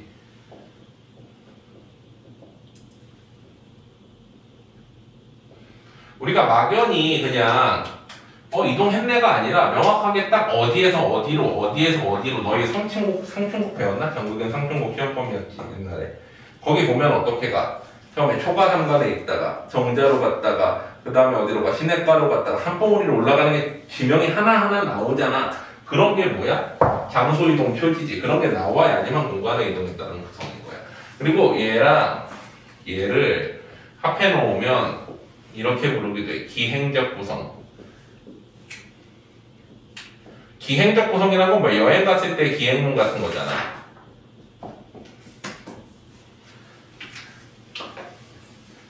여행을 기록한 것.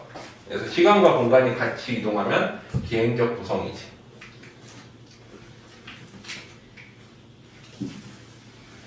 자, 그 다음에 네 번째. 자, 우리가 시간과 공간이 있으면 그 다음에는 이제 여러 가지 수사법적인 시상 연결 방법들이 있어. 우리가 지금까지 배웠던 수사법들 한번 생각해봐. 점층적 구성, 점층법.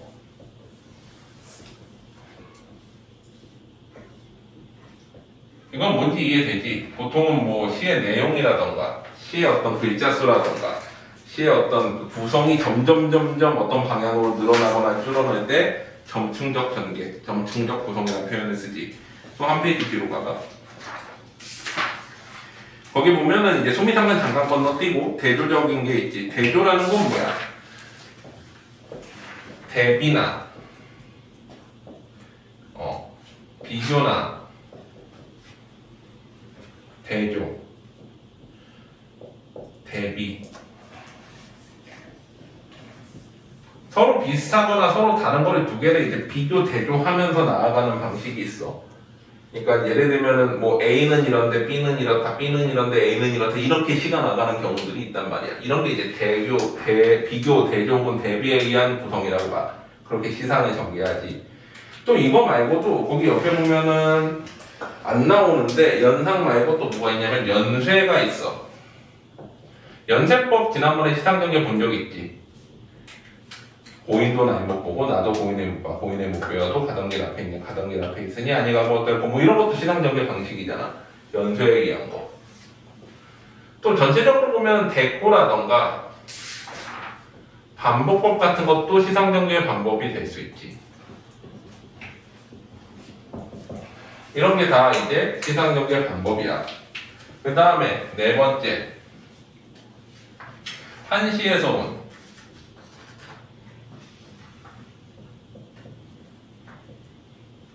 나중에 우리가 한시를 배울 건데, 한시는 기본적으로 우리가 네 줄짜리 한시를 절구라고 부르고, 8줄짜리 한시를 율시라고 부르는데, 통상 우리가 절구가 우리가 흔히 알고 있는 기승전결이라는 거를 처음 만든 형태야. 이 시의 형태가. 전을 기준으로 해서 시상 전환이 일어나지.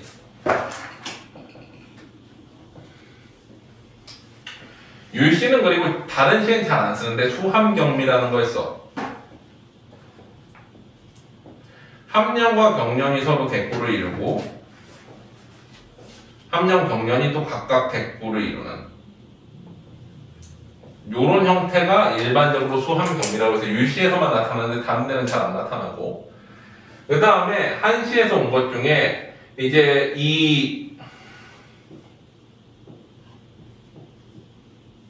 이런 절과 율시가 처음으로 정립된 시기가 당나라의 4개의 시대 시기 중에 우리가 세 번째 시기를 성당이라고 그래.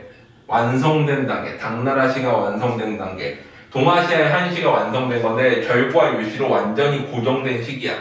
그래서 이걸 성당시라고 부르고 우리나라 시들도 대부분 이때 거를 많이 따라하는데, 이 성당시를 대표하는 두 명의 시인이 있어. 두보와 이백이라는 시인이 있어. 이백은 강호관과에 많이 나오지.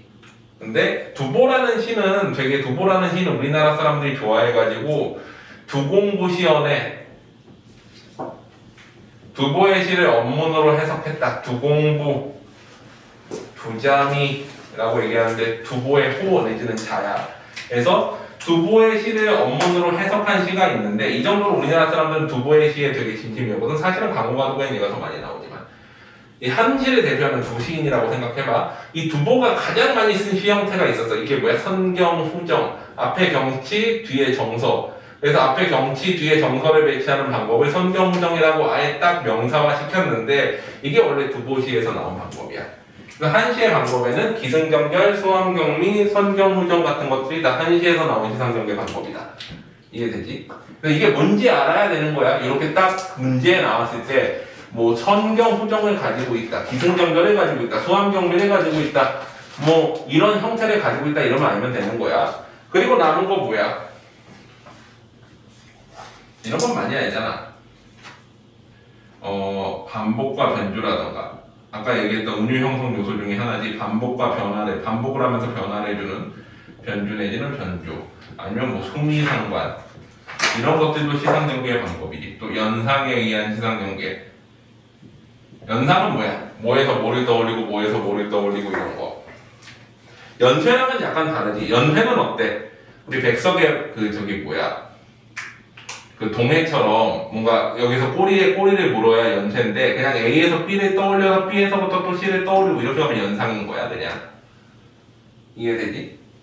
그래서 이런 것들이 기본적으로 시상 전개 방법인데, 이러한 시상 전개를 부분적으로 해가지고 다시 정리한 게 있어.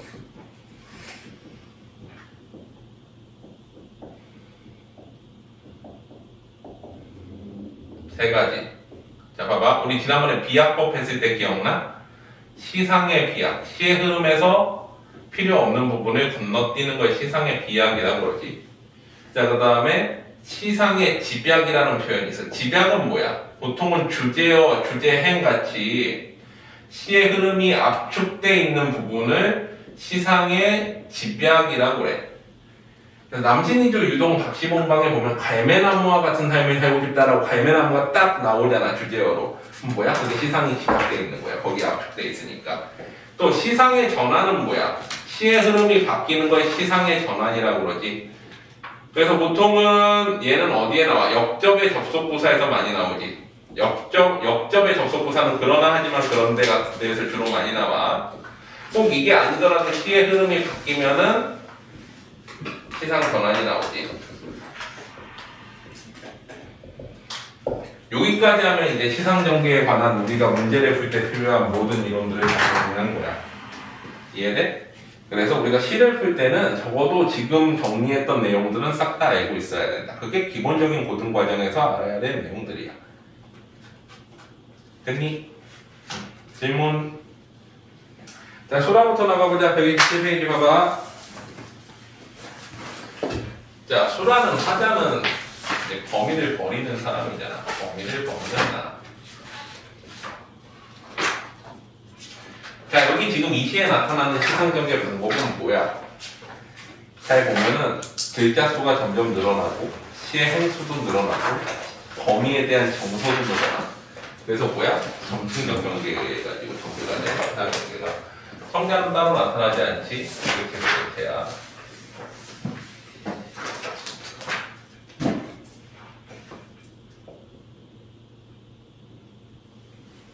바라보는 대상은 거미들인데 거미 가족이라고 보지. 그리고 이건 우리 민족을 상징한다라고 봐. 이 거미 가족이라고 생각하게 된 계기는 제일 처음에 거미 새끼 하나가 나오고 그 다음에 큰 거미가 오고 그 다음에 무척 적은 새끼 거미가 오는데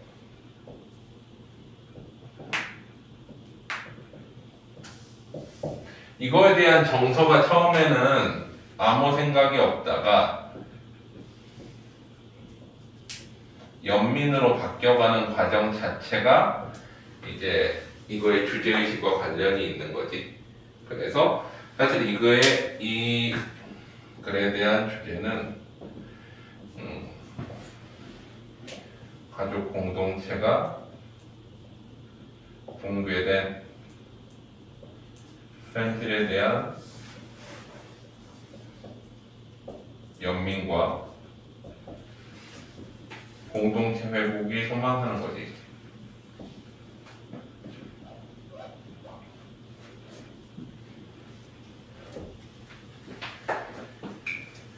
보통 이제 일제강점기가 되면 소위 각자도생이라는 표현이 나오지. 각자 살아남아야 되는 상황인 거야. 그래서 이제 가족이 함께 살기가 힘들고 각자 일거리 찾고 먹을거리 찾아가지고 떠나게 되는데 그러다가 어디로 많이 가? 만주로 가지.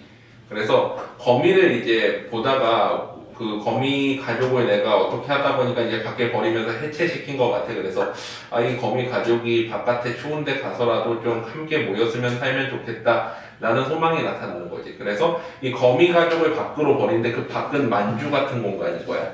우리 민족이 이민에 가서 그래도 가족끼리 살 수 있는 어떤 그나마 나은 공간. 하지만 만주는 어때? 되게 살기 힘든 곳이기도 하지.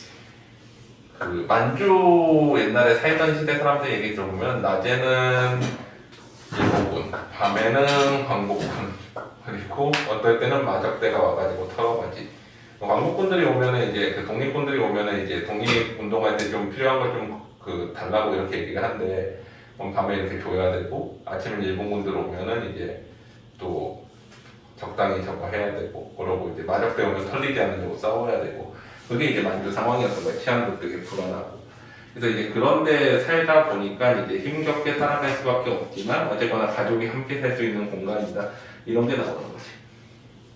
여기서 보면은 자 봐봐. 첫 번째 연에서 이제 정서와 관련된 표현 나와. 아무 생각 없이라는 표현이 나오지.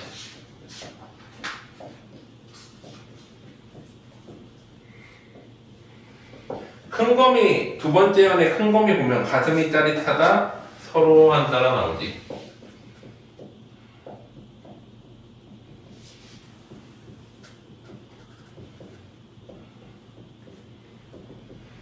세 번째 검이 나왔을 때는 뭐라고 그래? 좀 더 정서적 표현도 많아질 뿐더러 표현 묘사가 어때? 어디서 독살할 만한 가래끼인 듯한 가밑에 서리도 못한 무척 적은 새끼검이라고 표현하지. 가슴이 메이는 듯하다.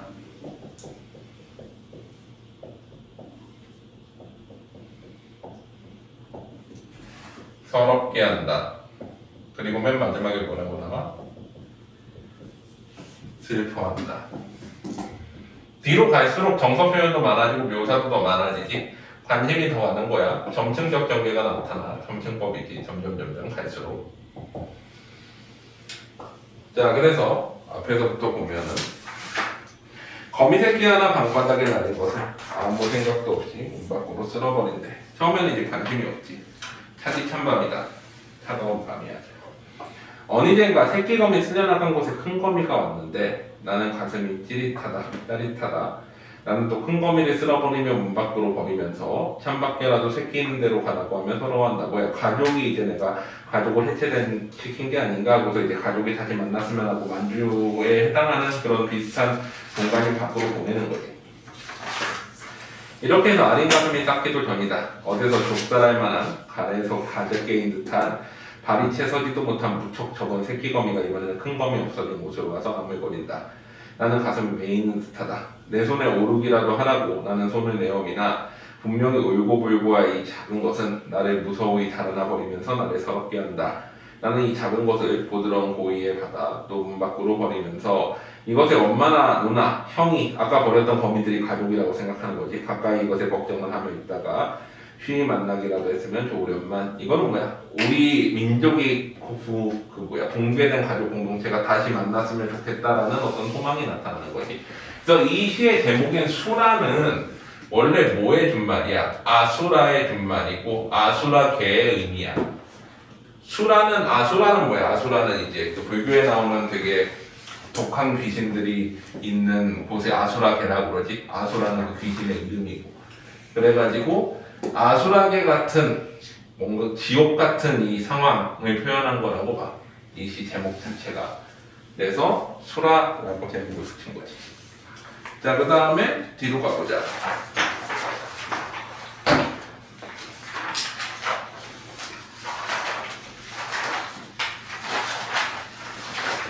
자, 여승은 되게 유명한 시지. 155페이지 여승. 이거 배웠니? 넘어갈게. 패스해도 되지? 안 배운 사람? 열심히 했어. 시험범위였지? 패스.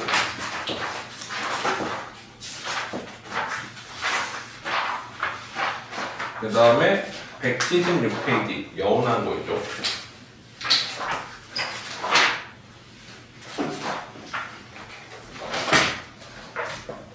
잠깐만, 마지막으로만 이만큼 안 나와.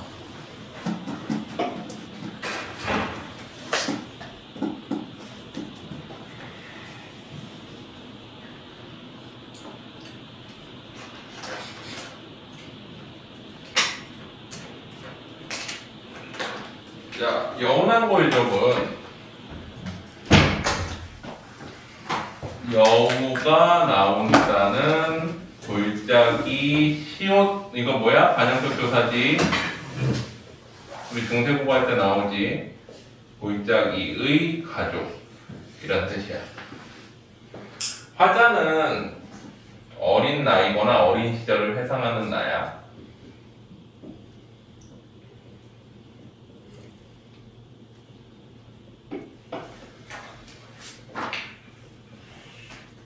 청자는 따로 없지. 그러면 고백체 고백체지.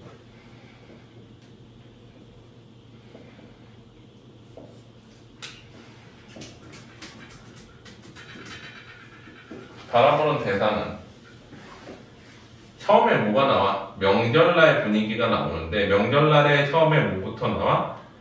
친척들의 모습이 나오고 그 다음에 명절 음식들, 그 다음에 명절 빔, 명절 새 옷을 빔이라고 그러지. 설날에 입는 걸 설빔이라고 그러고, 그리고 민속놀이들이 열거되지. 주로 대체로 다 열거를 사용을 해. 시상전개 방법은 주로 열거야. 자, 여기에 대한 정서는 뭐야? 어떤 공동체적 유대감이지.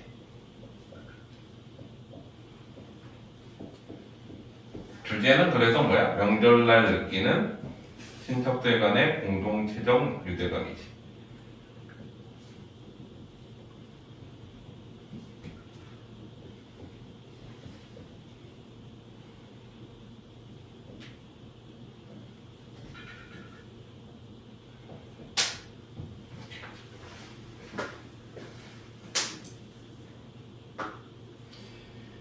자, 그래서 내용을 좀 볼게요. 명절날 라는 엄매아베 따라, 엄매아베는 이제 평안도 방언이지, 어머니 아버지 따라, 우리 집 개는 날에 따라, 친할머니 친할아버지는 친할머니 친할아버지의 방언이지, 있는 큰 집으로 가면 얼굴에는 별자국이 솜솜난 말수와 같이 눈도 껌뻑거리는, 이거는 여기서부터 뭐야, 친척들의 모습을 묘사를 했지. 이 묘사를 하면 어때? 친척들에 대한 친근감이 나타나. 그만큼 잘 알고 있다라는 거지, 대상에 대해서. 솜솜난, 별자국이 솜솜났다는 건 미화법이지, 사실은 곰볼자국인 거잖아. 미화법. 말수와 같이 눈도 껌뻑거리는, 하루에 배 한 피를 짠다는 벌하나 건너집에 복숭아가 많은 실리고모, 고모의 딸 이녀, 작은 이녀. 복숭아 나무가 난다는 실리라는 동네에 사는 이제 고모는 고모지, 고모의 딸 그러면 이제 사촌들을 얘기하는 거지. 또 16에 40이 넘은 호라비에 후처가 된 뾰족족하니 성이 잘나는 살빛이 매감탕 같은 입술과 젖꼭지는 덕감한 예술쟁이 마을 가까이 사는, 이런 여러 가지 이력들이 좀 열거하지. 토상고모, 고모의 딸 승려, 아들 승동이, 고모 둘이 나왔고 세 번째 고모가 또 나오지. 60리라고 해서 파랗게 베이는 산을 넘어 있다는 해변에서 과부가 된 곳곳이 빨간, 언제나 흰옷이 정하던 말 끝에 설게 눈물을 짤 때가 많은 큰골고모, 고모의 딸 홍녀, 아들 홍동이. 이렇게 고모 셋에다가 그 다음에 또 뭐가 있어? 삼촌이 나오지. 배나무접을 잘하는, 주정을 하면 토방돌을 뽑는, 힘이 세다는 거지. 술주정하면 토방돌 뽑고, 오리치, 오리덫을 잘 넣는, 먼 섬에 반디젓 담그러 가기 좋아하는 삼촌엄매 사촌누이들. 이렇게 묘사를 한 이유가 뭐야? 각 친척들이 그만큼 친근하다는 거야. 우리가 잘 알고 친하기 때문에 이렇게 묘사를 해준 거지. 친근감이 나타나. 사촌 동생들이 그득히들 할머니 할아버지가 있는 안간애들 모여서 방 안에선 새옷내음새, 후각적인 이미지. 또 인절미 송구떡 콩가루 찰떡 내음새, 또 후각적인 이미지 또 나오지. 끼때 두부와 콩나물과 볶은잔디와 고사리 도야지비계는 모두 선득하니 찬 것이다. 명절 음식들을 얘기를 하지. 명절 음식과 명절 옷. 그래서 그거를 뭐로 표현해? 주로 후각하고 촉각으로 표현을 하지. 그 다음에 이제 민속놀이를 열거해. 밖에서 하는 민속놀이와 안에서 하는 민속놀이들이 나오지. 밖에서 하는 민속놀이 보면 저녁 숟가락을 놓은 아이들이 외양간역 배나무 밭마당에 배나무 동산에서 쥐잡이를 하고 송곳막기를 하고 열거하지. 쥐잡이, 송골막기, 꼬리잡이, 가마 타고 시집가는 노름, 말 타고 장가가는 노름, 이거 다 놀이 종류야. 이렇게 하고 밤이 어둡도록 북적하니 논다. 또 밤이 깊어가는 집 안에 엄매는 엄매들끼리 아랫간에서 웃고 이야기하고, 아이들은 아이들끼리 옷간 한 방을 잡고 조아지라고 쌈방이 길 올리고 바리깨 돌림하고 호박대기 하고 제비손, 희구손이 하고 다 이게 민속놀이 종류들이지. 이렇게 화지에 사기방 등의 심지를 몇 번이나 돋우고 홍게닭이 몇 번이나 울어서, 즉 새벽까지 놀다가 졸음이 오면 아랫목 싸움, 자리 싸움을 하면서 히스득거리다가 잠이 든다. 그래서 문창의 성납새에 그림자가 치는 아침, 문에 이제 그림자가 이제 치는 아침에 명절 아침이지. 시누이 동생들이 uk적하니 흥성거리는 부엌으로 샘문 틈으로 장진문 틈으로 무의징계국을 끓이는 맛있는 냄새. 이제 명절날 아침은 후각적으로 표현했지. 명절날 아침 음식의 모습을. 그래서 냄새가 올라오도록 잔다. 우리 조만간 설날이잖아. 설날에 이제 친척들 모인 모습을 이렇게 표현하면서 뭐를 표현하고 싶은 거야? 친근감을 표현하고 싶었던 거지. 그래서 이런 내용이고, 또 뒤로 가보자.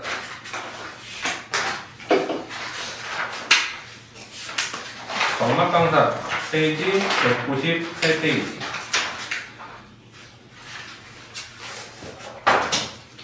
자, 이거는 정말 별 내용 없거든? 간단히 정리하고 넘어갈게. 봐봐.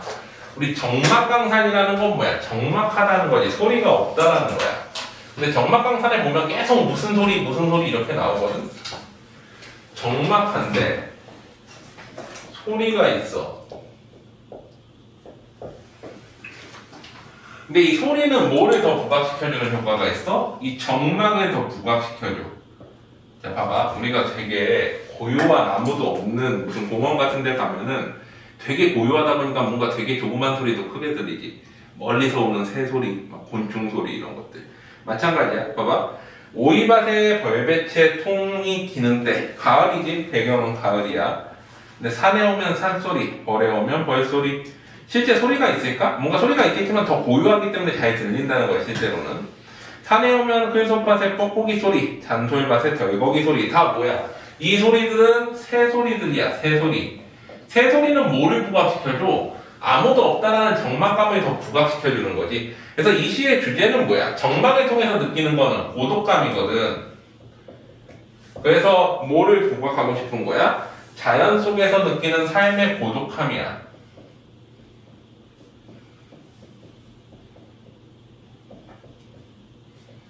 이거를 부각하는 게 이 시의 주제인 거지, 결국에는. 뭐 화자 청자 찾을 필요 없이 이거는 그냥 그렇게 보면 돼. 시 자체가 딱 그렇게 나와 있어. 자, 벌로 오면 논두렁의 물닭이 소리, 갈밭의 갈새 소리, 다 새 소리들이지. 새 소리가 들린다는 건 그 외의 소리가 전혀 안 들린다는 거지. 산으로 오면 산이 들썩 산소리 속에 나 홀로. 산소리, 그러니까 산에서 나는 새 소리 속에 나 홀로 있고 고독하고 적막한 거지. 벌로 오면 벌이 들썩 벌소리 속에 나 홀로. 그래서 적막하다는 거야. 분명히 새 소리는 들리는데 혼자 있는 것 같고 아무것도 안 들리는 것 같은 거지. 정주동님 90여리 긴긴 하루길에 산에 오면 산소리 벌에 오면 벌소리 적막강 산에 나는 인노라 무슨 뜻이야? 내가 그만큼 고독하다라는 걸 표현하고 싶은 거지 자연 속에서. 요거는 됐지? 그렇지 않지? 또 어디로 가보자. 자, 페이지 201페이지 통영 남행 시초. 자, 시초라는 건 뭐라고 그랬어 우리? 시의 어떤 순간적인 상황을 쓴 거지. 통영이라는 거는 저기 있잖아. 전라남도에 있지. 경상남도인가? 경상남도야? 전라남도야? 통영이. 하여튼 남쪽에 있어. 자, 통영을 가가지고 쓴 시, 그래서 남행시초. 남쪽에 가서 시를 순간적으로 떠오르는 이미지로 쓴 것. 왜 남쪽에 갔을까? 통영은 백석이 남쪽을 배경으로 쓴 유일한 시야. 백석은 주로 북쪽에서 활동했지. 평안도 경주 출신이고. 그리고 서울에서 일부 활동하고. 근데 여기는 백석이 사랑하던 난의 고향이야. 난이라는 여자가 나오지. 예전에 보면 동해에서도 금이 나오구나. 금이 나오고. 금과 난이 나오는데 친한 여자 두 명이 있어, 백석이. 한 명은 난이고 한 명은 금인데 금은 어린애고 난은 이제 자기가 사랑하던 여자야. 그래서 난을 만나기 위해서 통영까지 내려갔는데 거기에서 못 만나고 길이 엇갈려가지고 이제 거기서 시만 쓰고 돌아와. 그래서 백석의 시비가 통영에 있어. 백석이 남쪽에서 유일하게 쓴 시야. 그래서 나의 고향에 가가지고 쓴 건데 화자는 통영에 온 이지. 표면에 나오니? 도불텐가? 표면에 안 나오는 것 같은데? 이구나 나. 내가 좋아하는 나. 통영에 오니. 청자는 따로 없지. 고백체고.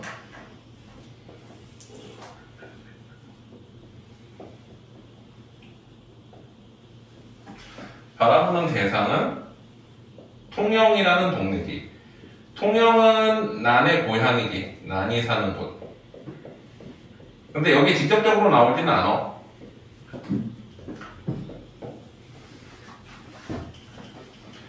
그리고 여기에 대한 정서는 뭐야? 어떤 긍정적 인식이 나오지. 왜 긍정적 인식이 나타나? 자기가 사랑하는 사람이 사는 곳이기 때문에 거기에 대한 긍정적 인식을 나타내. 그래가지고 주제는 사실은 긍정적 인식을 통해서 뭘 나타내고 있는 거야? 통영에 대한 감상과 사랑하는 이에 대한 그리움이지.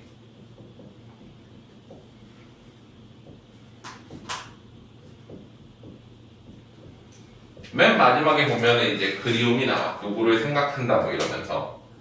그래서 긍정적 인식 뒤에 그리움이 나타나는 거지. 난이라는 사람에 대한 그리움. 이 난이라는 사람은 실제 어떻게 돼? 나중에 백석 친구랑 결혼해. 그렇게 돼. 그래서 맨 마지막 시, 우리가 배울 맨 마지막 시인 흰바람벽에 있어야 보면은 자신의 암울한 현실을 암울한 현실을 슬퍼하면서 그 난이란 사람 얘기도 나와. 그 난이란 사람은 벌써 결혼해가지고 아이까지 생겨가지고 저 남쪽에서 잘 살고 있겠지 뭐 이런 표현까지 나와. 되게 좀 불쌍한 삶을 살지. 백석은 언제 죽어? 90년대 죽지. 북한에 넘어갔다가 북한에서 사상검으로 수용소에 있다가 90년대에 죽고. 그래서 웃긴 거는 한 번은 백석이 우리나라에서 이제 80년대쯤인가 죽은 줄 알고 백석 전집을 냈어. 근데 살아있는 거야 북한에 보니까. 그래서 그걸 취소했다가 다시 죽고 나서 다시 전집을 내지. 근데 북한에 있을 때 지었던 시들은 이쪽으로 거의 알려지지도 않았을 뿐더러 지었다고 하더라도 우리가 배울 수가 없지. 그래서 주로 일제강점기들의 시들을 다 배우는 거야. 자, 보자. 구마산의 선창에서 좋아하는 사람이 울며 나리는 배에 올라서. 무슨 뜻이야? 난이 내렸는데 나는 길이 엇갈린 거지. 나는 그 배에 탄 거야. 오는 물길 반날. 통영은 뭐로 유명해? 갓으로 유명하지. 통영 갓. 갓은 얼마짜리 물건이야? 오늘날로 치면. 우리 보통은 쌀 40가만이라고 그랬어. 갓의 가격이. 갓은 이제 한 땀 한 땀 장인이 다 만들어야 되지. 쌀 한 가만이는 지금으로 치면 쌀 20kg야. 그러면은 10만원 정도 해. 40가만이면 400만원이지. 갓 하나가 400만원짜리야. 그래서 허생전에서 갓을 제대로 쓰고 못 다녔던 거지. 허생이. 찌그러진 갓 쓰고. 왜? 물려받아야 될 정도니까. 이해돼? 루이비통이었네. 루이비통, 뭐 패딩으로 치면은 몽클레어 같은 개념인 거지. 물려 입어야 되는 수준은. 이해돼? 자, 그래가지고 갓의 고장인 거지. 그래서 갓나는 고장은 가깝기도 하다. 고당은 방언이지. 고장이야. 갓이라는 건 가깝다는 건 뭐야? 통영의 모양이 이렇게 가깝게 생겼다는 거지. 모양 자체가 지도로 보면 뭐 이렇게 비슷하게 생겼다는 거야. 바람맛도 짭짤한, 물맛도 짭짤한, 전복에 해삼에 도미, 가재미, 생선이 좋고 파래, 아개미, 호루기, 젓갈이 좋고. 마치 동해에서 동해 예찬하듯이 비슷하게 했지. 왜? 사랑하는 사람이 사는 곳이니까. 새벽녘 거리엔 쾅쾅 북이 울고 밤새 거리엔 퐁퐁 배가 울고. 이거 뭐야? 되게 그러니까 정감 넘치고 활기 넘치는 곳이라는 거지. 자다가도 일어나 바다로 가고 싶은 곳. 집통영이라는 거야. 다음 페이지. 집집마다 아이만한 피도한간 대구를 만드는 곳. 대구가 특산물이라는 거지. 뒤에 흰바람 벽이 있어서도 대구라는 표현이 나와. 이 통영에 대해서. 황화장사, 이제 만물상 영감이 일본 말도 잘하는 곳. 처녀들은 모두 어장주, 이제 양식하는, 물고기 양식하는 어장주한테 시집을 가고 싶어 한다는 곳. 산 너머로 가는 길에 돌각담에 갸웃하는 처녀는 금이라는 처녀 같고. 금은 어때? 자기랑 친한 동해에 사는 그 어린 여자지. 또 내가 들은 마상 객주집의 어린 딸은 난이라는 이 같고. 나는 화자가 보고 싶어하는 사랑하는 대상인 거지. 난이라는 이는 명정골에 산다는데, 나는 자기가 사랑하는 사람이 여기 내려온 이유야. 명정골에 갔는데, 명정골은 산을 넘어 동백나무 푸르른 감로 같은 물이 솟는 명정, 맑은 샘물이 있는 마을인데, 샘터에 오구작작 물을 깃는 처녀의 해악시들 가운데 내가 좋아하는 그 난이 있을 것 같아. 난을 만나러 여기까지 왔는데 사실 못 만난 거지. 내가 좋아하는 그이는 푸른 가지 붉게 동백 꽃피는 철에는 타관 시집을 갈 것 같은데, 이미 이때 예상하고 있지. 다른 사람한테 시집 갈 것 같다라고 생각하는 거야. 그래서 이제 만나러 왔는데 못 만나고 헤어진 거지. 못 만나고 이제 못 가는 거야. 긴 토신 끼고 큰 머리 얹고 고불고불 넘의 성리로 가는 여인은 평안도에 오신 듯한데, 왜 평안도에 오신 거가 중요한 거야? 자기 고향이 평안도지. 생각해보면은 통영은 저희 남쪽이고 평양도 정주는 여기고, 이게 한반도 남쪽까지 온 거잖아.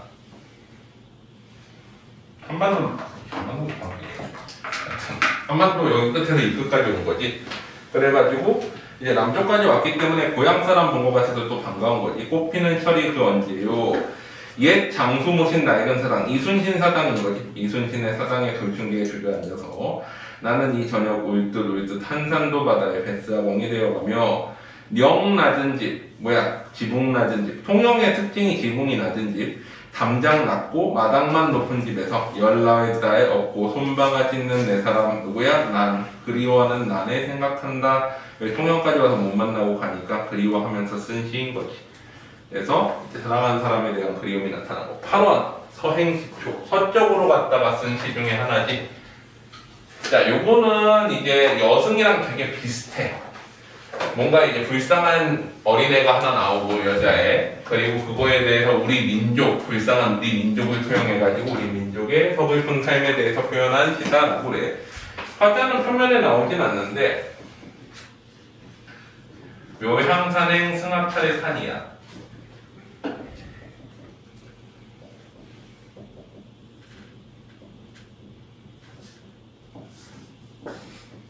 청자는 나오지 않으니까 이미지 상황묘사 해주시지.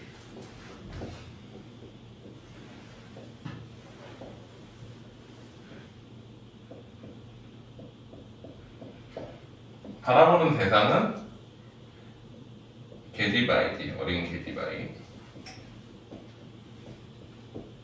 얘는 일본인 집에 식모로 있었던 애지. 식모로 있다가 지금 이제 뭐 가족을 찾아러 가는지 어딘가로 가고 있는 애야. 근데 여기에 대한 정서는 뭐야? 연민이지. 슬픔과. 그래서 주제는 어때? 일제강점기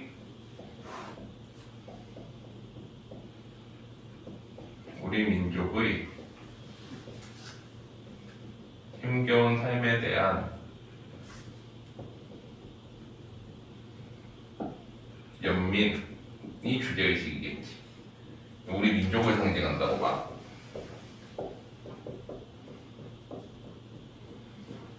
내용을 보면 차디찬 아침인데 묘양산행 승합자동차는 성안이 비어서 나이 어린 어떤 계기바위가 하나 오른다.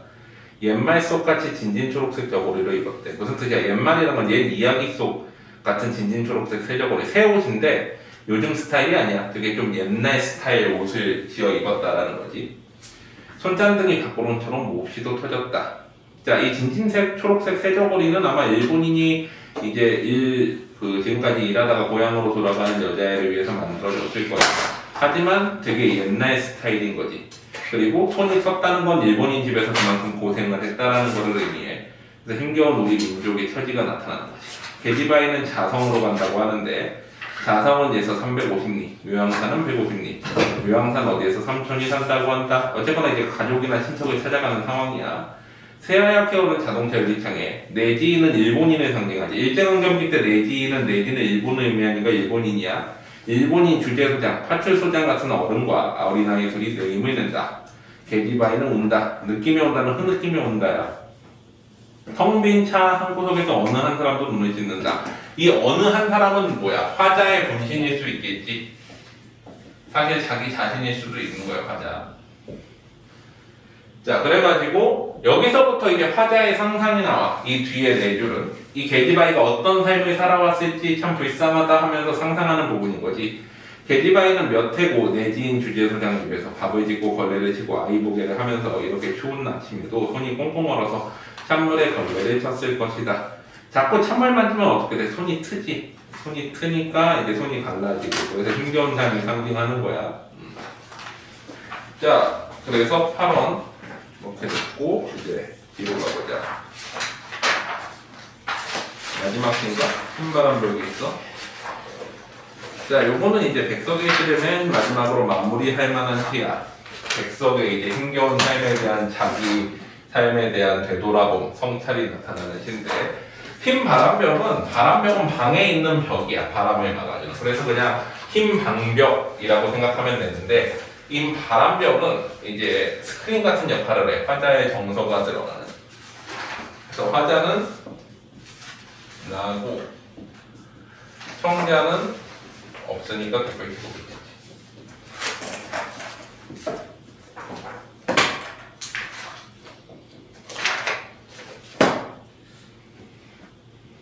바라보는 대상은 흰 바람벽인데 이건 사실은 스크린 역할을 해가지고 이게 매개체가 되고 실제로는 이 매개체를 통해서 다양한 다른 생각들, 대상들을 생각하게 돼. 여기에 대한 정서는 어떤 자기를 돌아보기도 하니까 성찰 그리고 거기서 쓸쓸함을 느끼고 그러면서 어때? 나중에 자기 위안을 얻는 어떤 식으로 위안을 얻냐면 일단 처음에는 어때? 나를 생각하다가 나의 자신의 나의 상황을 보다가 어머니를 생각하고 사랑하는 사람, 나를 생각하지. 그리고 다시 자신을 생각해. 그리고 나의 상황을 어떤 다른 대상들, 뭐 예를 들면 프란시스 잼, 라이널 마리아 이렇게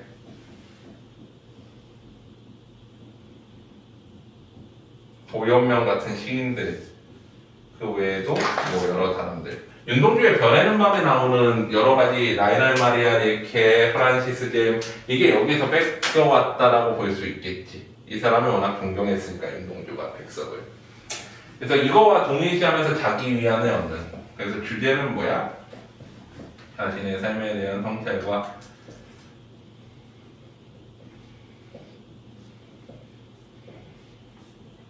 자기 위안, 자기 스스로를 위로하는 거지.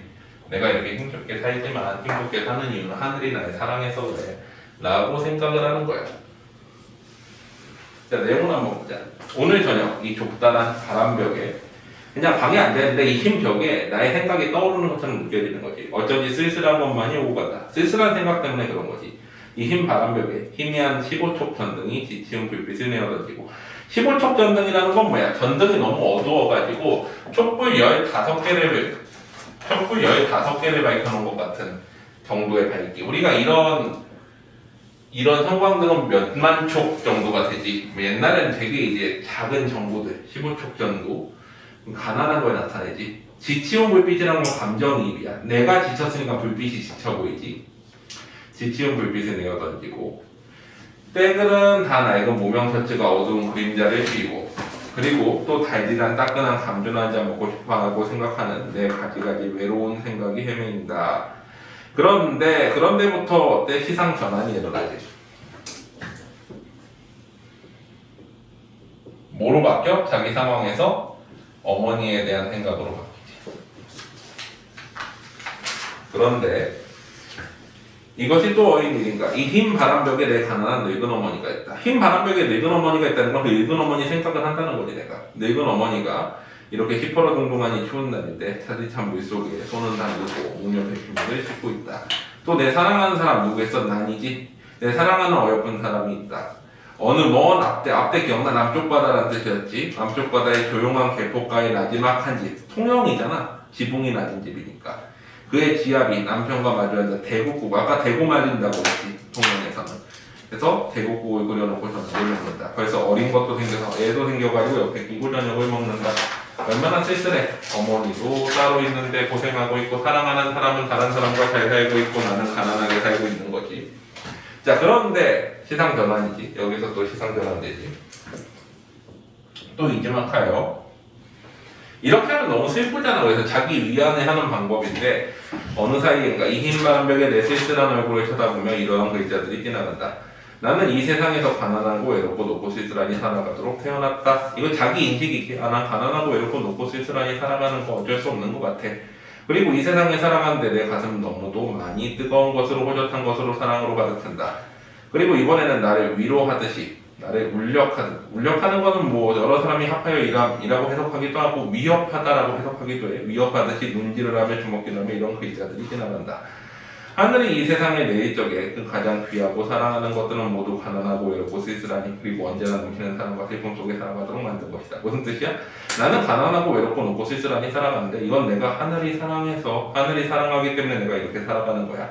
그리고 나처럼 살아갔던 옛날 사람들이나 동물들도 많지라고 하면서 뭐라고 그래? 초생딸, 바구리꽃, 짝새, 당나귀가 그렇고 또 프란시스 디엠 도연명, 라이넬 마리아 레이첼 같은 시인들도 그렇게 살지 않았니? 그러니까 내가 이렇게 힘겹게 살아가는 건 하늘이 날 사랑해서 그래 라고 자기 위안을 얻는 시야.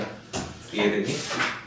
오케이. 그래서 여기까지 다음 주 끝까지 숙제고